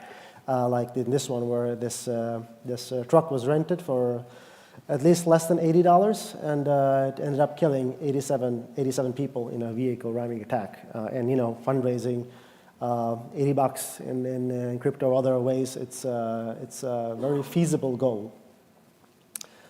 Okay, that was some of the old examples. So a little bit more of what's happened lately, and including also some of the research, some of the papers. When I do like to, highlight sometimes a company's paper, but then to kind of be objective, I would like to then highlight not just one company, but a couple of companies, a couple of reports to showcase that we are, we don't have kind of any favoritism for any company from the UN Office of Counterterrorism. We just kind of try to look at who are doing what and what makes sense and what is good to flag when discussing. This one is Financial Action Task Force. This one isn't really that controversial, where it's FATF, and I just want to flag this very quickly because it's very recent. This report was published mere a couple of weeks ago. It's called Crowdfunding for Terrorism Financing, and it does have a lot of interesting material on virtual assets. As you can see here, it's noted as a main method here, interaction of crowdfunding virtual assets. Has some specific guidance for law enforcement as well. Here they also flag how multiple digital platforms can be used and that it's split across multiple digital platforms, which is kind of similar to the Sri Lanka case in that, it can be complicated when you have different digital platforms and different countries working together and how to track that. And of course, also further guidance. This is for the private sector. Here again, they're highlighting things that are relevant from the cases we saw. For example, small amounts of money. Noting the Nice case where, even though it's a small amount of money, it can still be a pretty high impact attack. And so it is important to be vigilant. Some guidance in the report for civil society as well. Here it's, when we're talking about nonprofits in general, sometimes I think in some of our trainings, there can be a bit of an impression that there's a little bit of a black and white kind of impression of NPOs, that, there's certain nonprofits that are good and certain that are bad, and that's kind of what's it. While in reality, there can be it can be a bit more gray than that. For example, there can be a legitimate NPO, nonprofit, that maybe just has some people in it who are figuring out some ways to, like they say here, skim the funds raised, and then making it off with a certain amount of money while the nonprofit continues to exist. So there's some good guidance there for civil society as well, and also on furthermore for policymakers. And you do see here they highlight human rights due diligence, reports of public-private information sharings, and also in the crowdfund ecosystem, virtual assets gets highlighted again. And you also see here the importance of us to stay in dialogue with public sector officials, open communication, ongoing, and which is also why I'm happy that we have here private sector officials with us as well. We're also going to be speaking tomorrow. And that's something that we have really have tried to include in most of our trainings, that we have some private sector perspectives, and we do kind of take note that the private sector is sitting on a lot of good knowledge, a lot of expertise. A lot of the innovation development is coming in blockchain analytical space is coming from the private sector, and that is good to keep in mind, that we are benefiting from including them in our trainings with public sector. Just a shameless plug here that we also have an online e-learning platform where we're developing our own our own e-learning. This is under development for now. There's a new IMF book as well with concerns of crypto. It's available online for free. It's pretty comprehensive. I would recommend taking a look at it if you have the time. And then I'm just going to go quickly through this case here, because this is still under investigation, but it's just a very interesting case. It's not terrorism, this is crime, but it is just a very interesting way to see that there's always something new type of schemes going on that at least I wouldn't have guessed that this was possible, but apparently this has been going, allegedly, going on for a while, where a gang in Sweden is basically paying cryptocurrencies to pay for fake streams, to launder money through that way, which they in addition do to pay for streams for artists that they themselves support. So they kind of get to both launder money and then also support artists that they are somehow have some type of relationship or allegiance to. And it's just interesting to see, the commonalities of this with, for example, with like wash trading, art trading, and which has been, often gets flagged with another virtual assets, meaning which is non-fungible tokens, which is also a big topic that I'm not going to get into. So it is interesting to see, okay, this is another way where maybe allegedly we have to look at crypto in a different way and be vigilant about it. When talking about new technologies, the big talk of the day of the last this year has been artificial intelligence, and whether we should be worried. I think, obviously we should be to a certain amount worried. The CEO of ChatGPT certainly is, even though he sometimes has some interesting opinions as well. And how does this relate to counterterrorism? It relates in a certain amount of ways. I don't think AI directly is, the very I don't want to be alarmist about it, but of course, when we see how early adoption of criminals and terrorists are of new and emerging technologies, it is something we have to be aware of. This is just an example here. We can go into ByChat through a VPN, no registration required, unlike ChatGPT. And I specifically highlight this because I do remember, even in the Security Council over the last year, there have been discussions where, the discussions sometimes focus on things that, for example, that you have to register and you have to give your personal information and so on. And what do you do with the data privacy related to that? And then, at the same time, you have a different AI solution online where you don't need to register and you can go in through a VPN and then you can ask questions like this: how can you finance terrorism with virtual assets? And then you get a very clear and concise answer within seconds. Virtual assets, such as cryptocurrencies, can be used to finance terrorism in a number of ways. Terrorists may also use cryptocurrencies to convert traditional currencies. Very clear, easy guidance within a couple of seconds. In a way, it's kind of like using Google, except for that this is one step further. Wouldn't, be alarmist about it either, but, when we are talking with a crowd we're used to AML CFT, they might not react a lot to this, but, when it comes to a teenager sitting at home and, 13-year-old mad at the world, that's a bit different, because then they can have a very easy way to do harm if they so wish to. And they have a very easy way to get guidance on how to do it. You do see from the last slide that it's a very clear and precise guidance. And, 13-year-olds these days, they are much more tech savvy than we are. I mean, every new generation is more tech savvy than the last one. But again, here, the next question, how can you use NFTs, cryptocurrency for terrorism? As an AI language role, is it appropriate for me to provide information how to use? So it did stop me this time. So, that's the good news, that it's not all bad. It provided me with the guidance once, but, maybe this is an algorithm that is under development. So I'm not just, I'm not pessimistic. I'm optimistic about this. Is good, healthy technology, and we should embrace it. We just figure out how to regulate it as well. Let's see, I have 3 minutes left. Will AI take over the world just for fun? There is no evidence to suggest that AI, well, that's probably what they would say anyway. So, yeah. And what is the UN doing about artificial intelligence? We have a board. We are taking an active role. This is Mr. Secretary General, Antonio Guterres, who just created this advisory board with experts from around the world. So we are, as the UN family, taking an active role in figuring out a sensible approach to AI.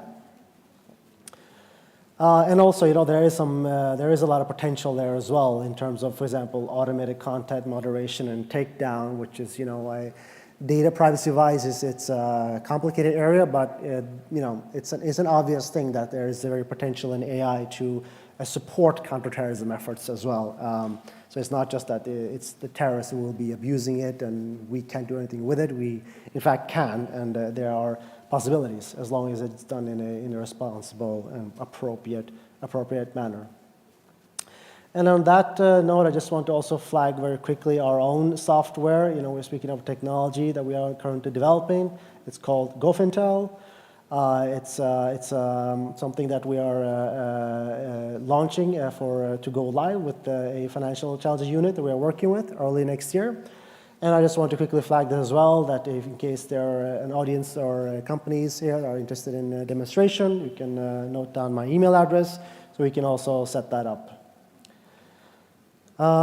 Some recent news. I'm going to jump over a couple of slides as I have 1 minute left, and just go straight to some of the recent reports that we have that have been come out lately. Because I just want to flag on the how quickly the dynamic use of crypto is in the space, where from talking about Bitcoin for a long time. We were also talking about privacy coins like Zcash, Monero a lot over the last couple of years.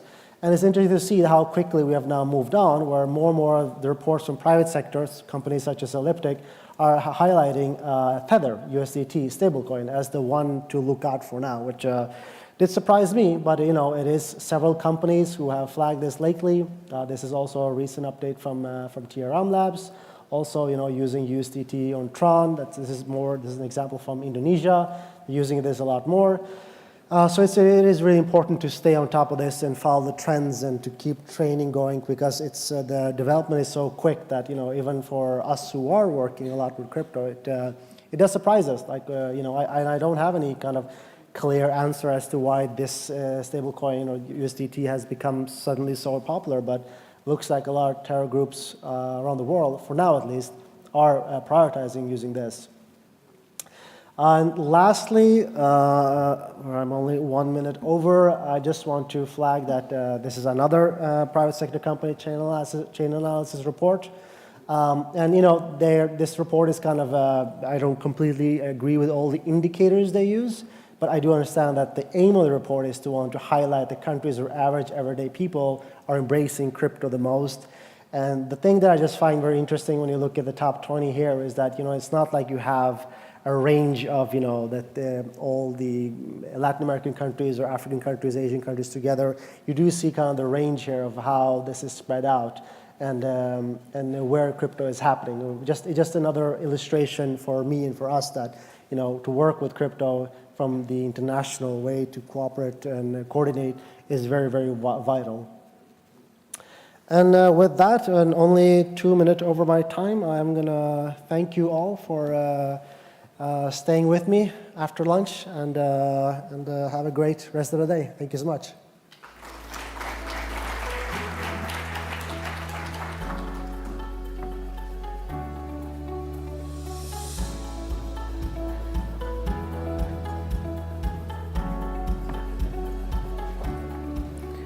We extend our thanks to Mr. Kamal for the valuable time and information, and for not taking much time. Thank you. Ladies and gentlemen, I hope you enjoyed the session today and hope you achieved your desired outcome for attending this workshop. With this, we end today's session. Feel free to network with our experts today, and we shall resume with the rest of the session tomorrow at 9:30 a.m. Thank you.